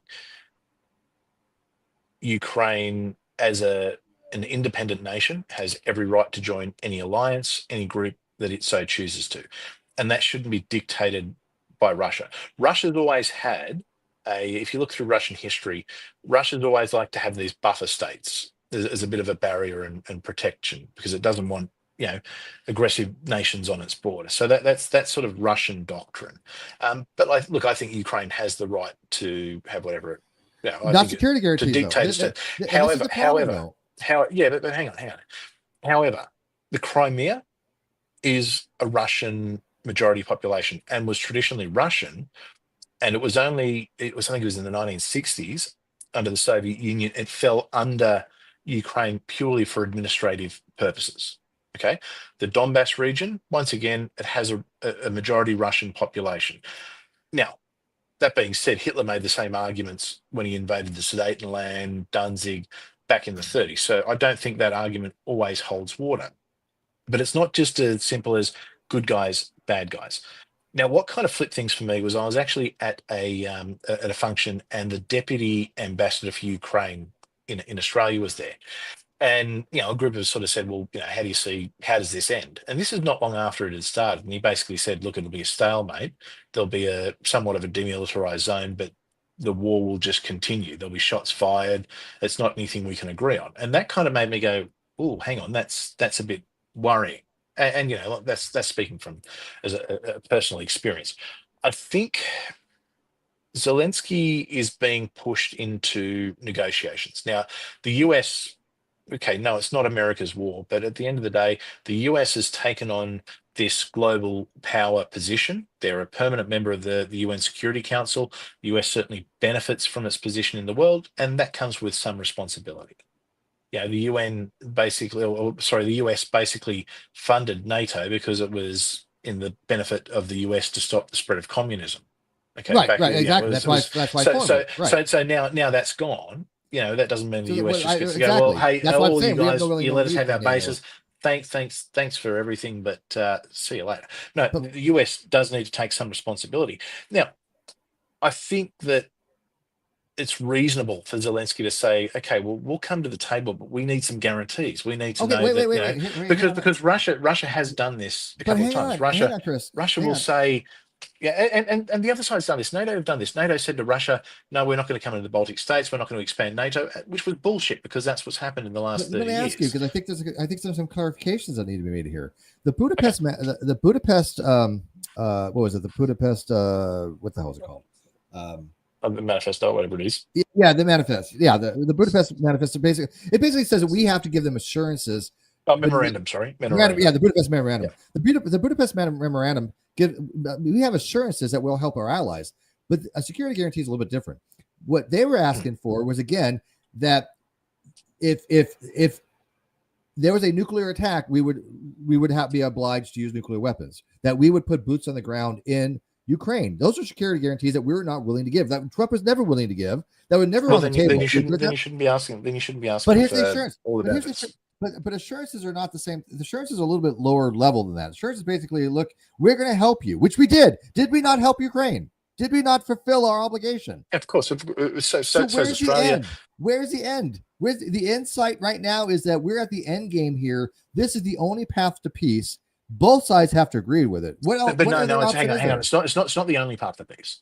See, Zelensky, it's a big one. I'm not a fan of Zelensky as an individual. I think the Ukrainian government, they're not this peace-loving hippie. Everyone's holding hands. Like they're pretty extreme in a lot of their policies. And there has been a lot of, some dodgy political shit that's gone on in Ukraine for a number of years. But at the end of the day, Zelensky is the president of an independent nation. And I think he has every right to say, well, okay, if the US is going to sort of put these conditions on us. That's fine, but we want guarantees as well. We want to be able to be an independent nation.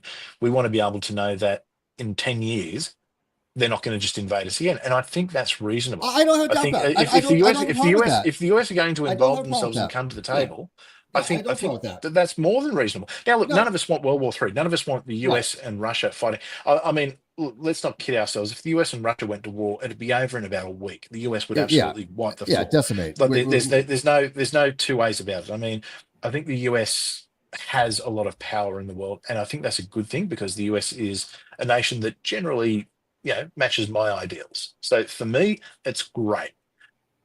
But at the end of the day, there's nothing wrong with him saying.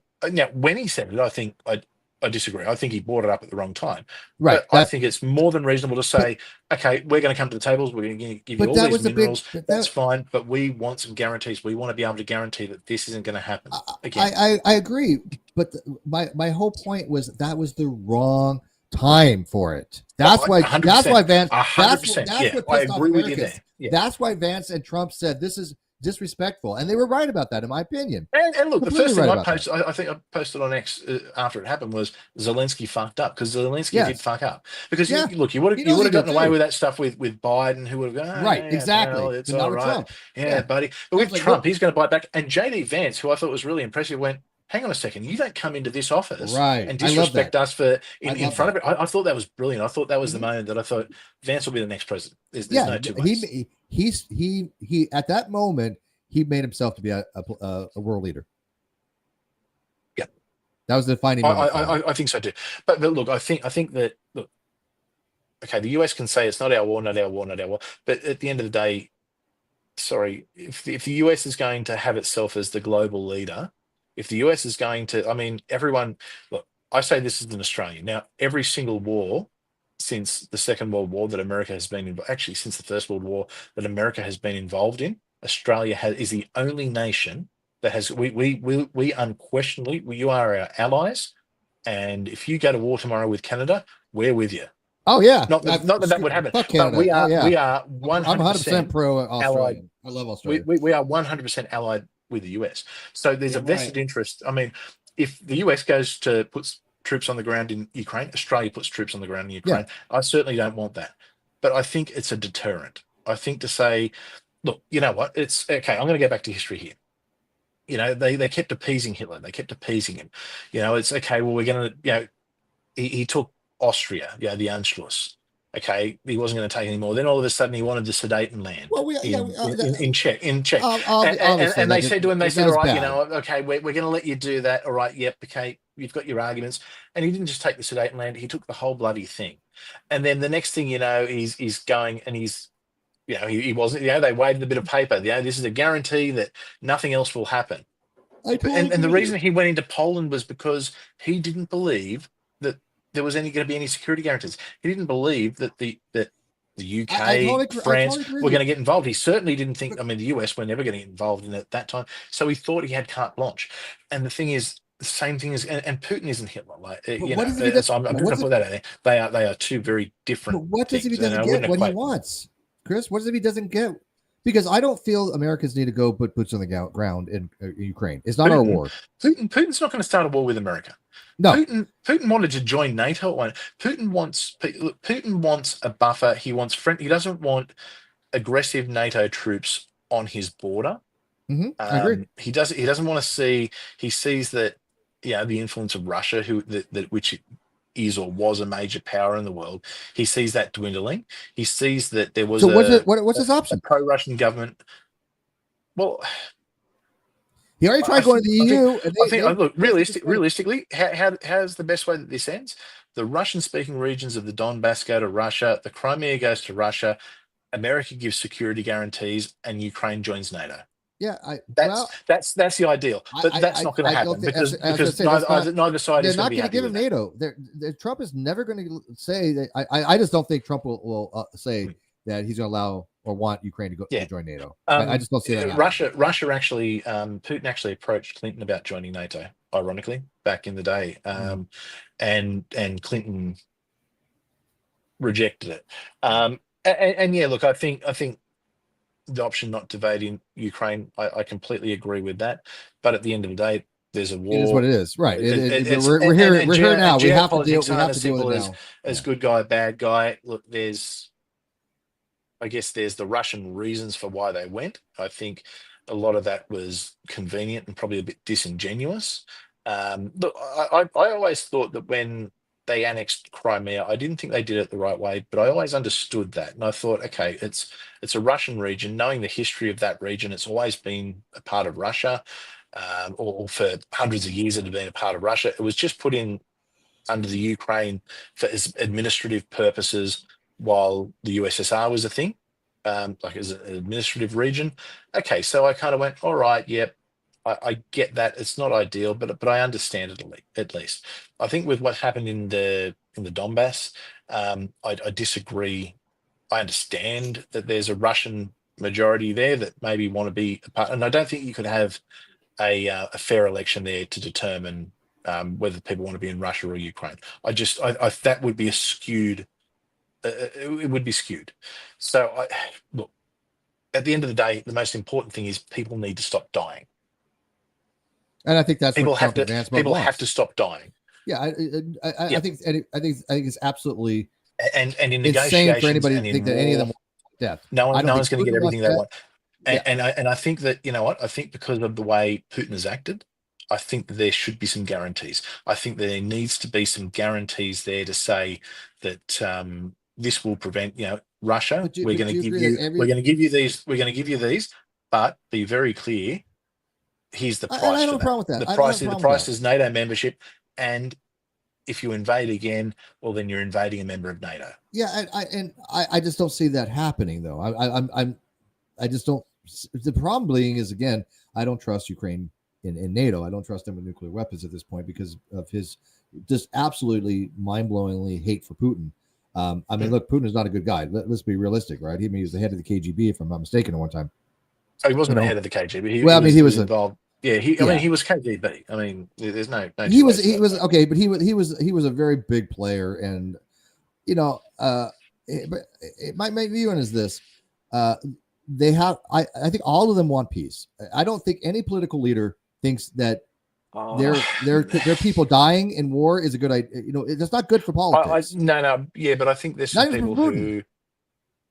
I think Putin actually used it as a bit of a patriotic thing. It was a patriotic war for him that. But you know what? He's losing support on this. It's backfired on him. Yeah, I think Putin needs support peace. on it. Right. There has to be, but there has to be a compromise. Look, I mean, I've said what I think, and that's probably not what's going to happen. That's just my humble opinion. What is it that people want to see happen? What is it that what was their brilliant idea? Oh, we just nuke Russia or something? What is it their plan is? I have never seen the Democrats have a plan on this. No one's ever going to nuke Russia because I mean, okay. So what is the Democrats' plan? What does the liberals want to have happen? I think they want peace too.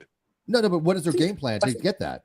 Trump at least has a plan. What's the Democrats' plans version? I think because I don't know one. The Democrats' plan was pretty simple. It's they were funding it to the point where there's a stalemate, which essentially there is now. There's a stalemate.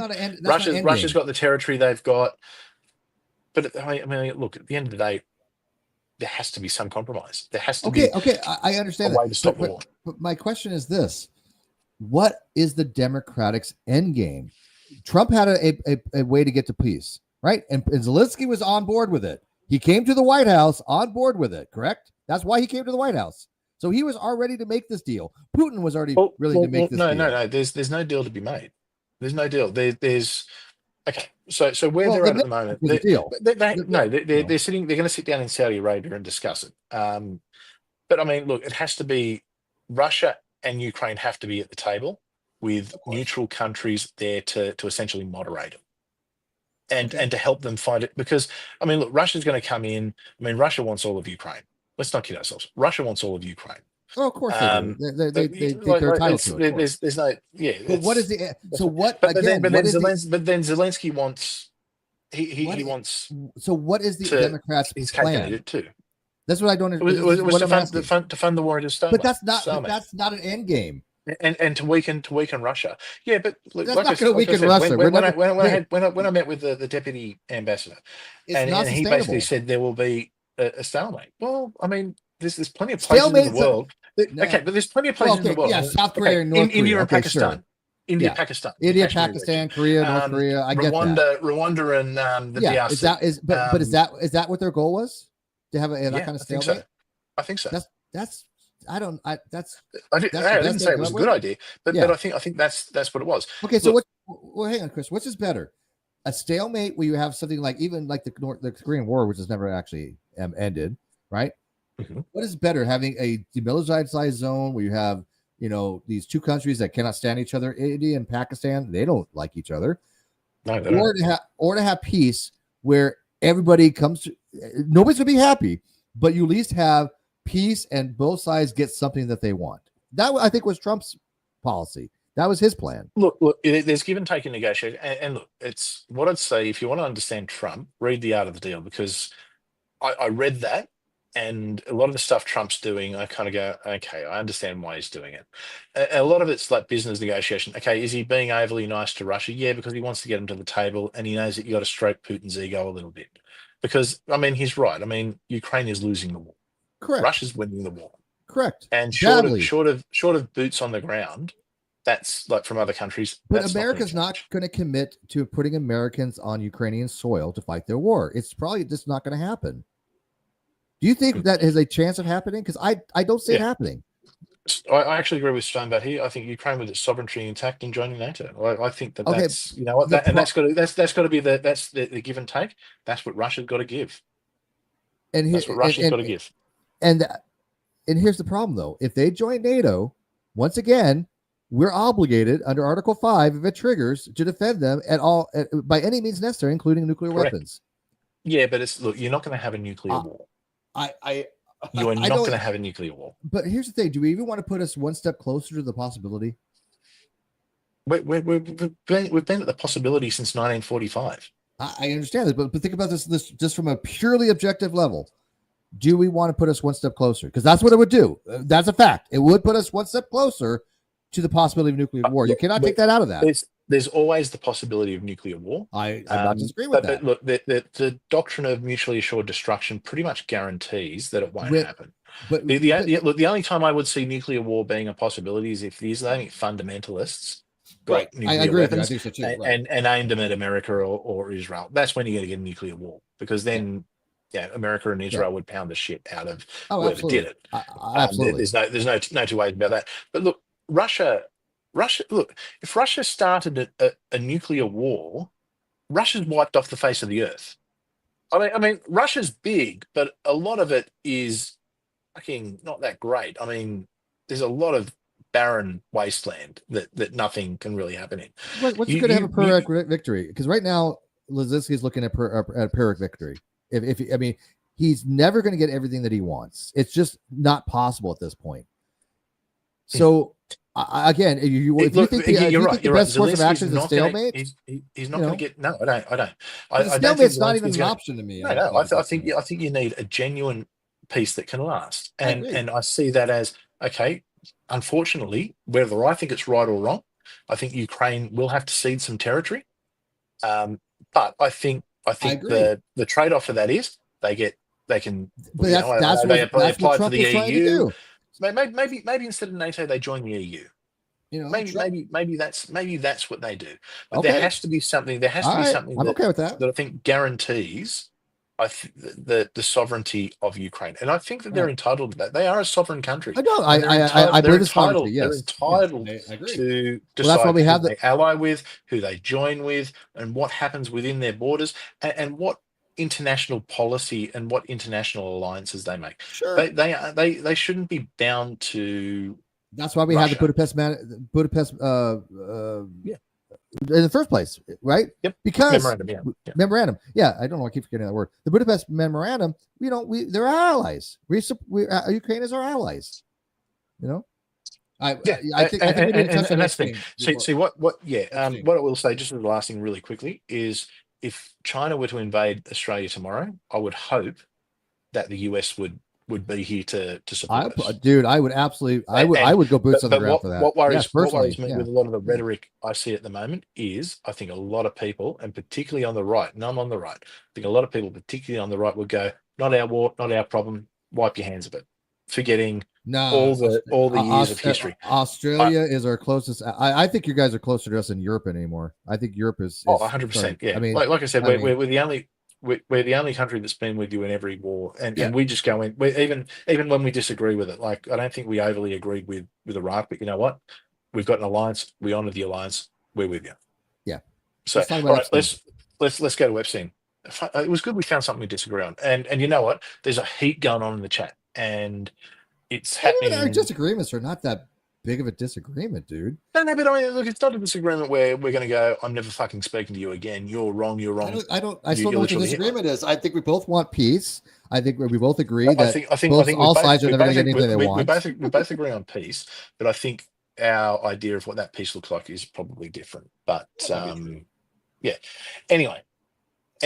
Wait, one quick question. Actually, this is funny. Ironically, you would be amazed how many of our natural resources go to US corporations already, and China.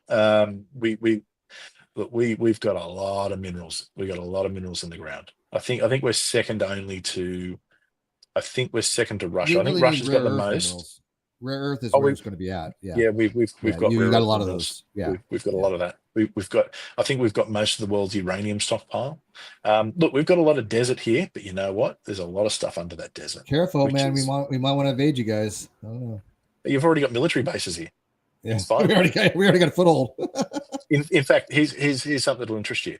There was only in World War II, the only time that there were shots fired in Australia was what was called the Battle of Brisbane, which lasted for, I think it was 1.5 days, fought between US troops and Australian troops. We actually fought each other.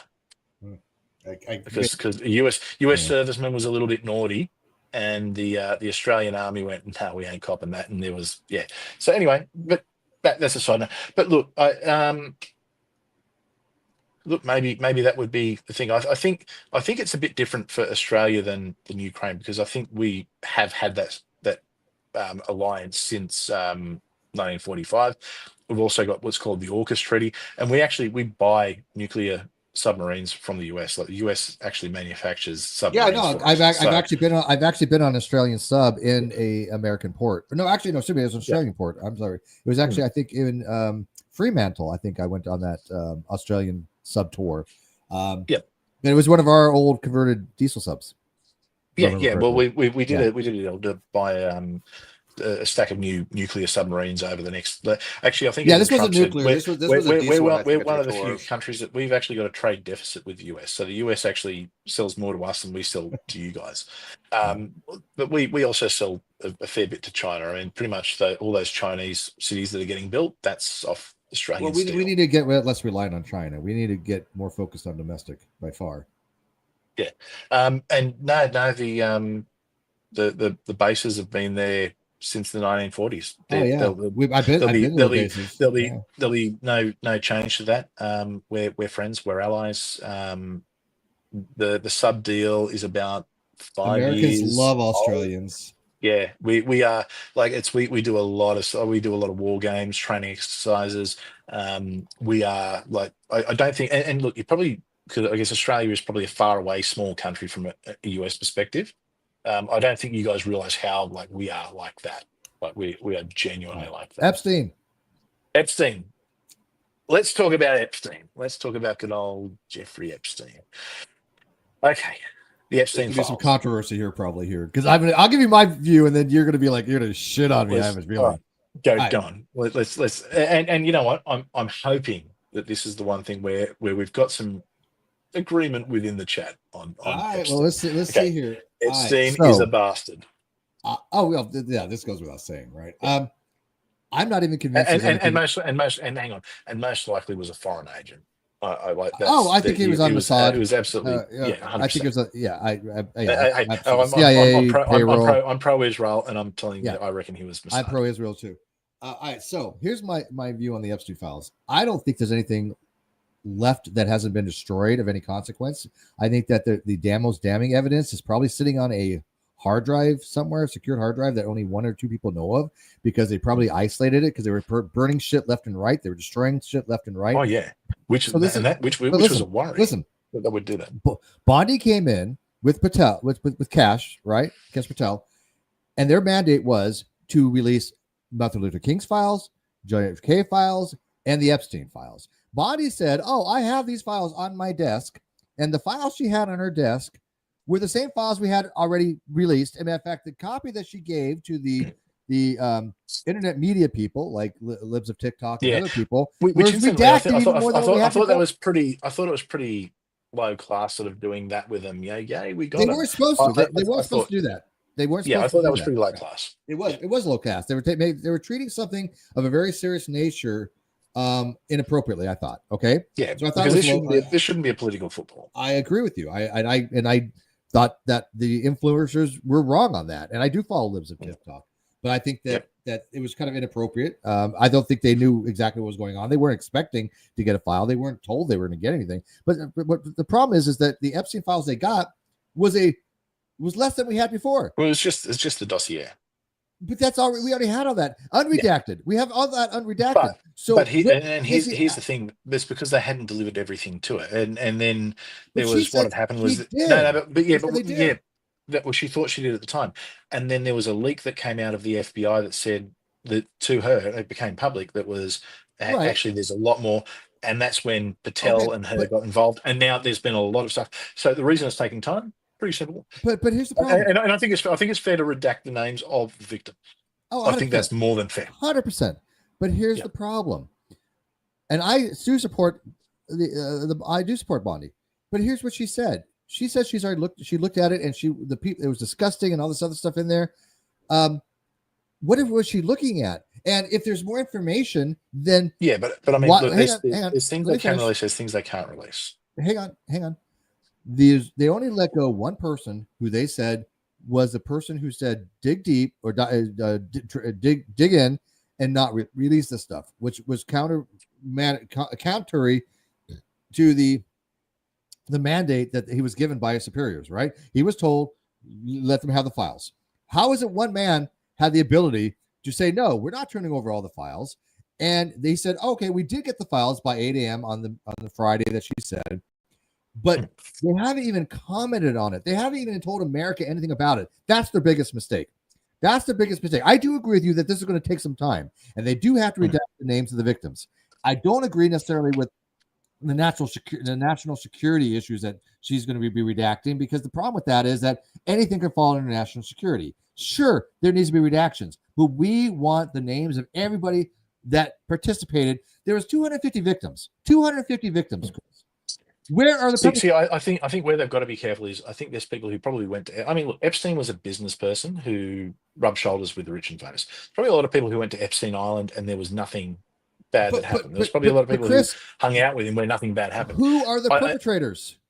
And that's what we need to know. See, that's the thing. What we need to know is the Epstein list these are the people. That's what I want to know. I don't care. I don't care who went on his private plane or any of that kind of stuff. I don't care about that. What I care about is who committed crimes against children that we have evidence of, and when are they going to be charged? But do you think? Okay, so we know the initial first phase didn't have any of that shit in it. Didn't tell us anybody who did anything, right? Sure, we know the people that have gone to the islands. We know there's flight logs, but here's the reality: just going to that island is not a crime. Okay, not a crime. Okay, sure, it's not. It doesn't look good. Don't get me wrong, but it's not a crime. But Epstein also had his house wired up, so everything was videoed. Everything that happened there is video of all this stuff. I believe this. They can't release the video. You can't release a video of someone you can't redact it. You can redact it. Or, no. I don't think you can. I don't think it's right to release videos publicly of a child being. No. You don't have to have that part. All I need from the FBI to say, look, this person, we have a video of this person committed these crimes. They can show the initial video of the person arriving on the island. Not for all I care, but all I need to be told is have people that they're pressing charges on that. That's it. We haven't gotten anything. Actually, okay. I think Claire's right. You can speak on the content. Absolutely, you can say that we saw a man who looked like Fred Smith, and Fred Smith in this video. It appears that he is doing such and such. I think you've also got to be careful that you don't potentially taint a jury pool. I think that these people must be charged. I think I agree. it absolutely has to I believe happen. charging the first. And this is why it's taking so long. But let me ask you, who are these people they're going to charge? Because if they start charging some very high-ranking people, Actually, I'm just going to quickly knock this one on the head. They weren't best friends. They were. I think they barely Trump knew. went on. They kind of, they were both rich guys in New York. They were the same rubbed social shoulders with a circles. few people, Right. and that's about it. It's like this whole. Now, do I think? See, this is where I think it gets bad, and this is one thing I hate. Let's not politicize this shit. Let's like, you've got the left going, it's, oh, Trump was there, and then you've got the right going, Clinton. Let's just take politics out of this for a second, and let's just say that there were bad people who probably have a variety of opinions on politics, and we shouldn't convict anyone until we've actually got evidence in front of us. But let me ask you this. Let's go with this. Do you think that he offed himself, or do you think that he had help? I think both could be true. Well, of course, both can be true. See, personally, here's my view. Right? Let me run this by you. I think because of this, the type of situation that was going on, the camera's not working, the lack of accountability as far as the guards. He probably knew what was going to happen. Yeah, man. I believe that he offed himself. But the point of this, what I'm trying to make is, I cannot demonstrate that to anybody. That's my subjective opinion. So when people say, 100%. What's your facts on that? I don't give a shit whether you believe me on that, right? That's something that I'm not trying to convince somebody of. But if somebody asked me, like they just did, they started talking about him, committing, offing himself, I'd be like, yeah, I think that he had help with that. That's my personal viewpoint of that. People are allowed to have personal views that are going to convince somebody, because I don't have what Bondi has right now. I don't have any of that information. I'm just going by my subjective evaluation until such time I get more information. Then I'll change my mind on that. Say, oh, you know what? Yeah, he did it all himself or something. So right now, I don't think anyone killed him, but I think. I think they did. I think that they probably, someone might have said to him, "Look, you either do it or we're going to do it for you." You are going to have. Okay, fair enough. I mean, this is a guy who went from a billionaire with his own island to being the most hated pedophile in the world, who's in a cell. I don't think it has anything to do with Trump. I think it more has to do with the Clintons. I think they're more concerned. Personally, you know what? Everything I've heard from actual victims who have come out haven't thrown Clinton under the bus. They've actually said yes, met him, but no, he didn't do anything. He was always very polite, always, and look, Epstein was known for, he liked collecting, as he put it, these powerful people. He liked being seen. Just because they didn't do anything doesn't mean they didn't cover anything up. That's a big difference. No, it doesn't. I don't think the Clintons were involved. Well, they're pretty powerful people. Of course, they're powerful people. And I look and you don't think there's a correlation with P. Diddy? There's got to be some correlation there, man. In Hollywood, some of these people were. Look, I think there's a lot of powerful people who are sickos, and I think you see that in Hollywood. You see that. He didn't get arrested. P. Diddy's worth $500 million. He got arrested. Yeah. So why aren't they arresting these public officials? They should be. They should be arresting people on the Diddy list too. That's why That's why I'm thinking it's just taking a lot of time. And I'm going to give them time to do all this. This is what I'm saying. If there's an Epstein list up there of the perpetrators, that's where I think she has that information now. But I do think that they need to be more communicative of what is actually happening. They don't have to name names, but she can at least say, we are going after certain people that are involved in this. She hasn't said anything. And I don't know if that's strategic. But when you're putting a position that she was put in, and for the head of the FBI, they're talking about transparency, you can't have it both ways. You cannot say we're going to be super transparent, but we're not even going to tell you about what we're even doing as far as arrest. They've been super quiet on this. Now, there might be reasons for this, and I'm giving them the benefit of the doubt. But there's going to have to be a coming to Jesus moment, so to speak. Ironic on your channel. But there has to be a coming to Jesus moment where the powers that be, the FBI, need to say, these people are the perpetrators of these 250 victims. We are starting to arrest them. There has to be that moment because these victims were not victims on their own accord. Somebody made them victims. And he should keep his promise. And I think Trump's been pretty good at keeping his promises so far. And I think this is something that he needs to keep as well. I agree, 100%. And But I think it's dangerous, and actually a good reason it should be released is because you know what, everyone jumps to conclusions. I mean, it was Clinton, it was Bill Gates, it was it was Trump, it was there's a lot of subjective speculation. Let's get the files out. I mean, what look, does they that? can I even don't say understand what has to do with they Trump they they though. they can even, well. Trump is Trump put the And see, positions of no, no, power here's for the okay. FBI and for Bondi and said Here's the we issue. want them Here's the issue. released. Here's the issue. Here's what's happening. It's something bad happens, and both sides blame the other side. Like when Trump was shot, you had one side saying, "Oh, he's a far left extremist, the shooter," and the other side saying, "Oh, he's a registered Republican." I mean, both sides want to blame each You other have and not people just say, happy. "You know what? You have It was just a fucking sick individual." And the you people have, who committed these crimes with Epstein are fucking sick individuals. I don't care whether they're right, left, or fucking right in dude. the middle. We had They're people. sick bastards. We had people in America that was trying to justify political assassination. And I'm sorry, there's no justification for this. None. I mean, unless you actually have somebody of an actual Hitler type Actually, status, I'm just going to prove my point really quickly. that's how lunatics they are. See, this proves my point. All the Trump shooters were crazy. Yeah, that's right nonsense. Absolutely, we know that's nonsense. Yeah. Proves my point. That's TDS. That's TDS. This Yeah, ridiculous. and here, there's no both sides, and this is the problem we've got. People have become so Well, partisan. yeah, but he thinks everybody's It's like fascist, right? my side's evil, your side's good, or your side's good, my side's evil. It's so black and white. There's good and bad on both sides. You know what? At the end of the day, the real difference between right and left comes down to government size and economic policy, and the rest is just fluff. Well, I'm for less government. I'm for balanced budget. I'm for not having earmarks anymore. I think lobbyists. I think a lot of the way that we lobby needs to be changed. I think that when you have senators that have a salary of $100,000 to $200,000 a year and they're worth 30, 40, 50, $100 million, and that's not just from wise investments.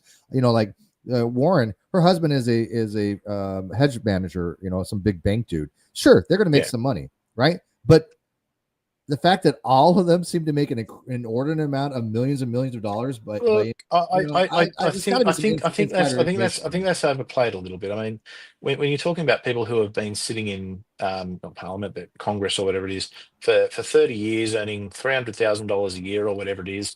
Okay, that's fine. Look, but you know what? I mean, account for it. Like 30 years ago, let's see where the money comes from. That money was worth that was a lot more money than it would be in today's terms.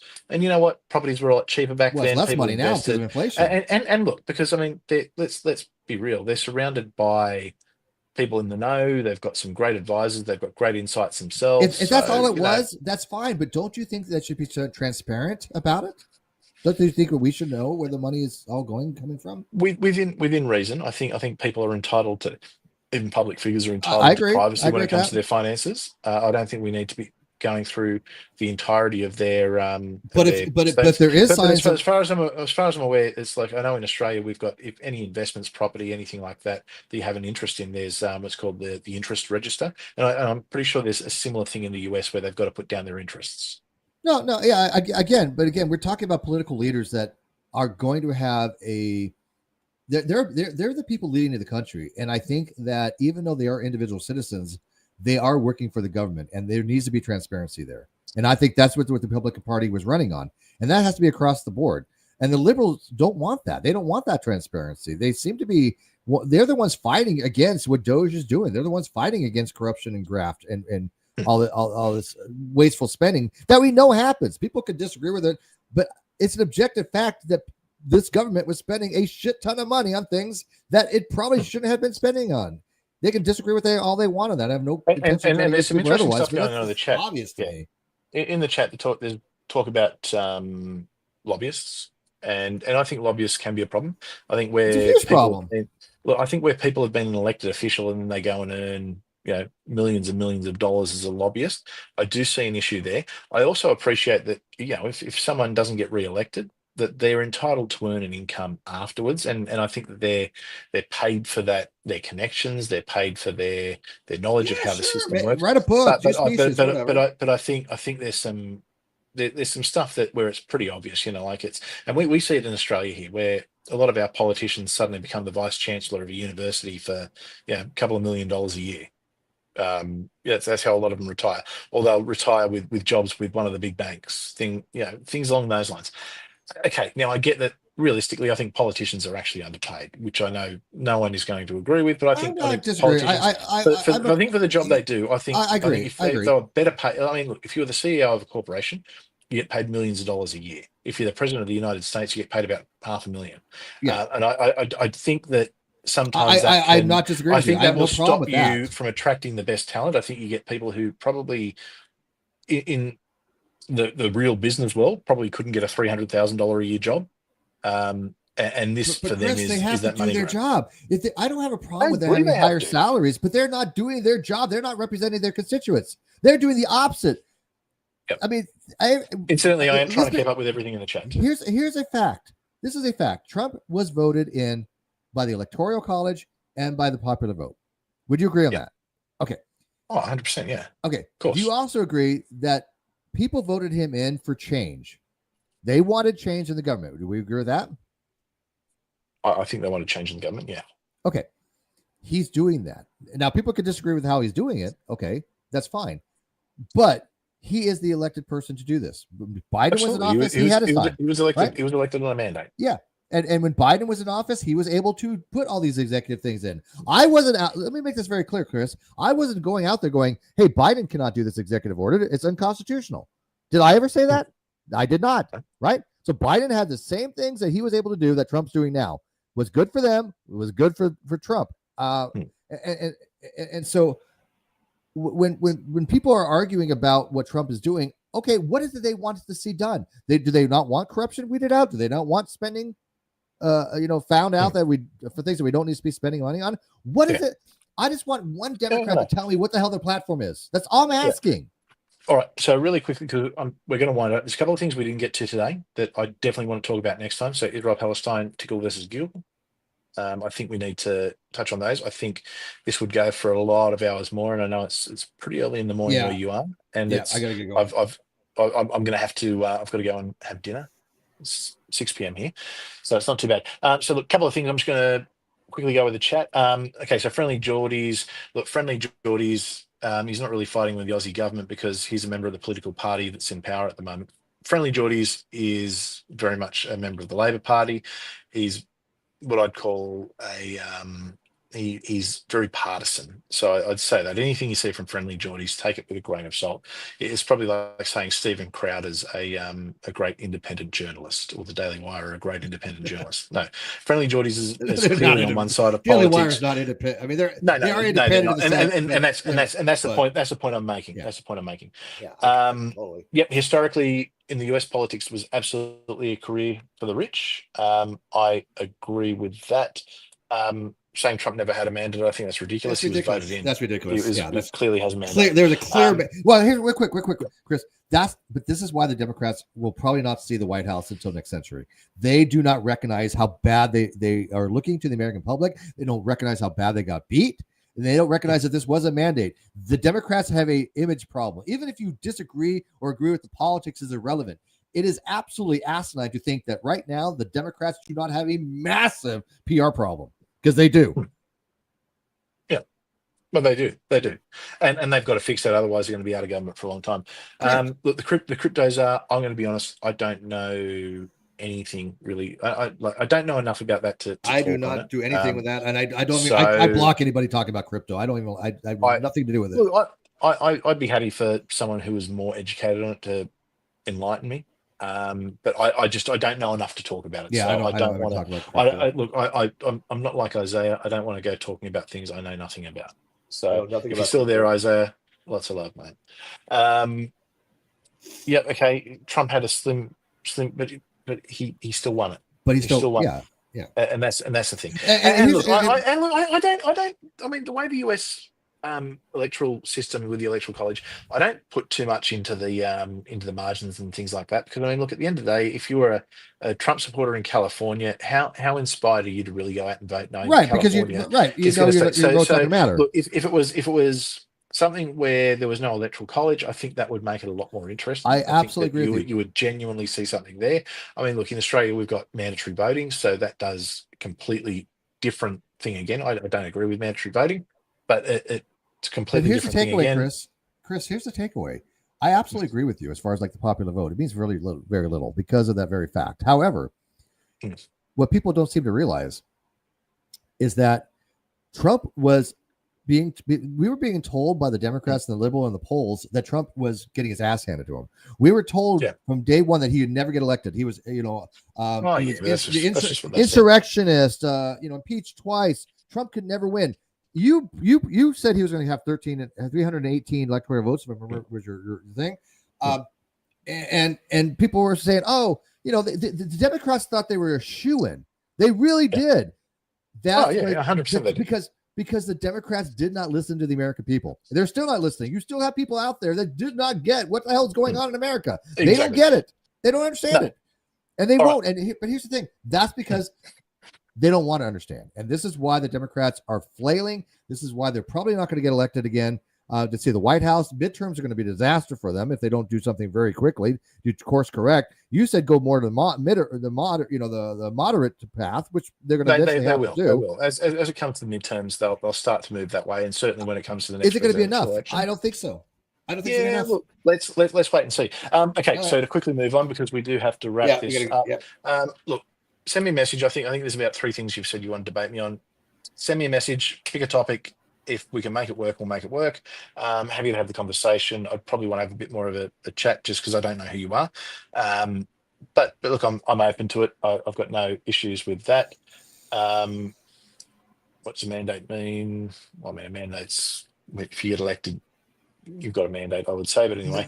The mandate just means that this is what they wanted him to do. They wanted him to go in and make change. Yeah. I think that. Did Biden have a mandate? Yes, because he won. He had a mandate. Absolutely. Yeah, his mandate. Yeah, his mandate was to push woke ideology into the school system and into government. That was his mandate. College. I don't think it's because they didn't want direct elections. I think it was because essentially it was coming together of a group of states, and the states wanted to protect their own interests and rights. Anywhere where states have come together, you find that we've got the same issue in Australia, where we've got certain states that are overrepresented compared to other states.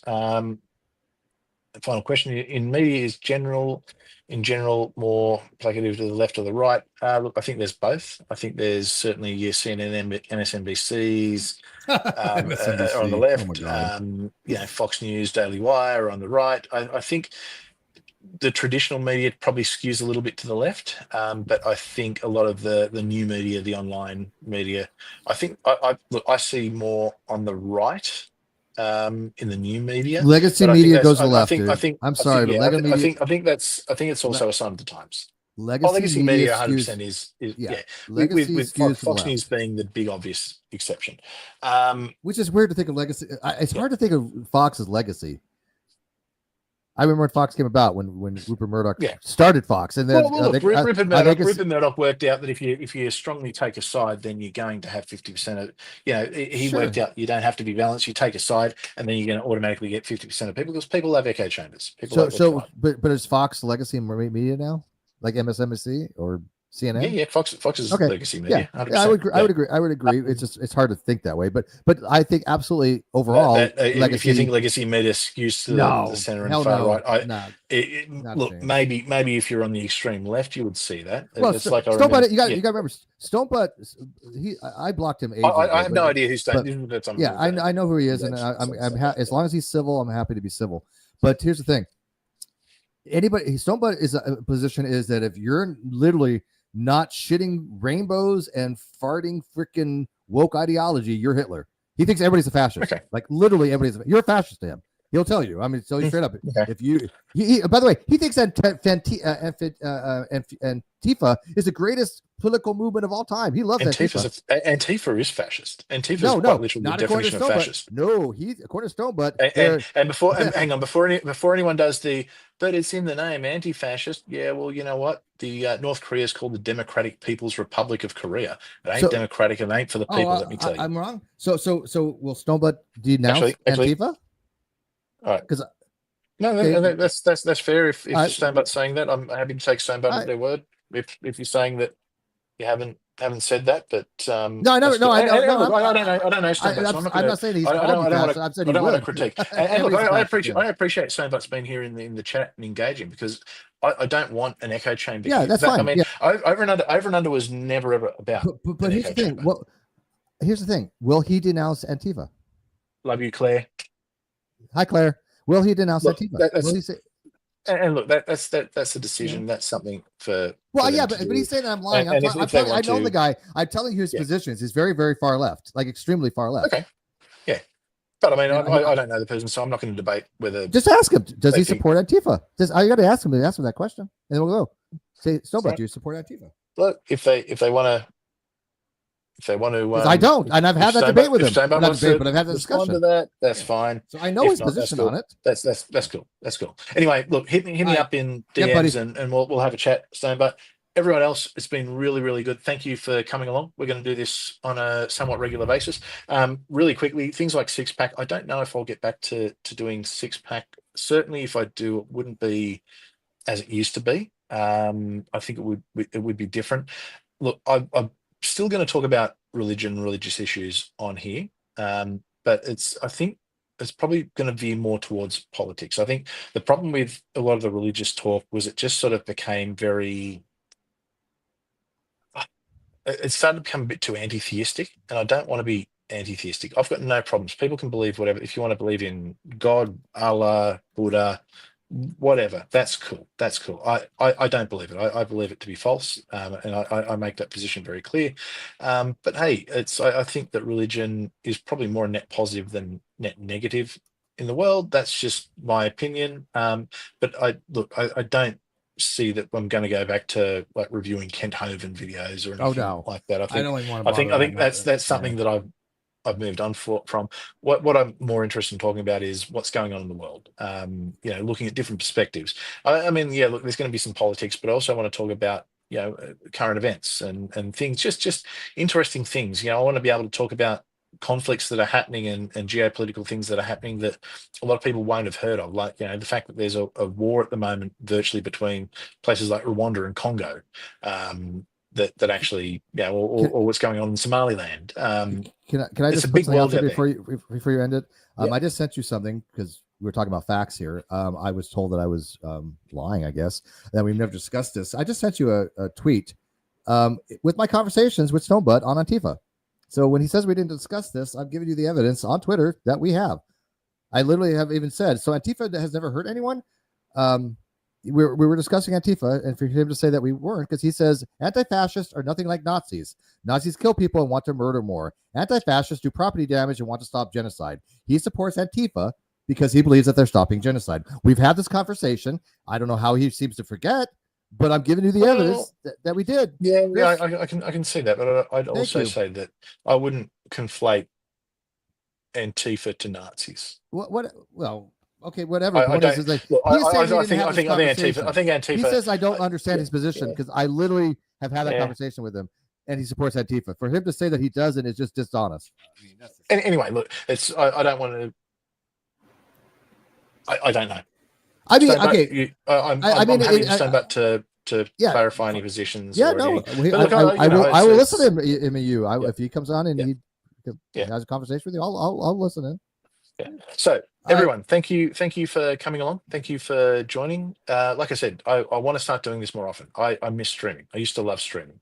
It just got a little bit laborious. And look, obviously, a lot of work. It's a lot of work. Look, it can be, and obviously, I've got my own work I've got to do. I've got family, so I've got a lot that's going on.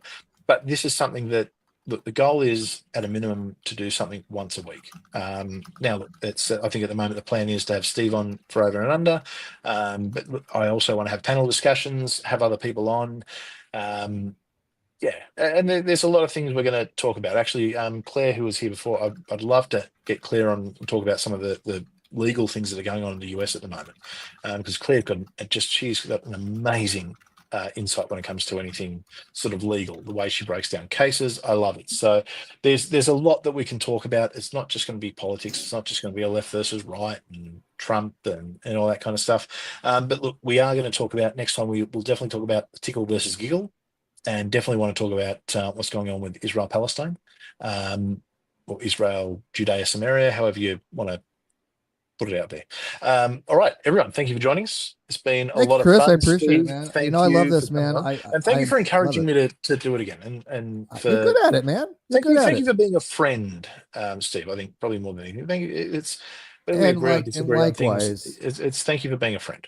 and you know what? And I'm humbled by this, is the fact that you are some of the very few people actually know what that means to be a friend. And that is something that's the highest praise I could probably give anyone, is that No, when I it's tell them they appreciated, know mate. what it's like, when you know what it's like, what it to be a friend. So I mean, Yeah, I it's support appreciated. you wholeheartedly, and I hope you take off. I can see that you're enjoying doing this again, man, and that makes me happy. I love it. I love Yeah, it. I could yeah, go for another I 2 know you hours. did. All right, Everyone, thank you so much. There's a lot we're going to talk about. Look, um, you can find me at Hereticals Chris on Twitter or X or whatever you want to call it. Throw comments in the comments section. If you haven't already subscribed, please subscribe. Hit the like button if you liked it. If you didn't like it, hit the dislike button. Yeah, that's fine. Helps me know what I'm doing right, what I'm doing wrong. Absolutely more than happy for discussions to continue in the comments section. Look, I generally don't get rid of it. I'm pretty pro free speech, so long as it's nothing like over the top. I'm pretty happy with it. If anyone has ideas for anything they want to talk about, hit me up in DMs on Twitter. For those who wanted to do debates, yeah, look, cool. Flick me messages. I'm still sort of working out what we're doing as far as all this goes. I'm very open to debates, very open to discussions. As long as we've got clear formats. I've been dragged into debates with people before where it's not actually a debate. It's just someone who just wanted to get on the channel and yell. So, I probably, before I agree to things, I just want to know who I'm talking to, who you are, what's going on. But yeah, that's cool. Everyone, thank you very much. Catch good you all night. later.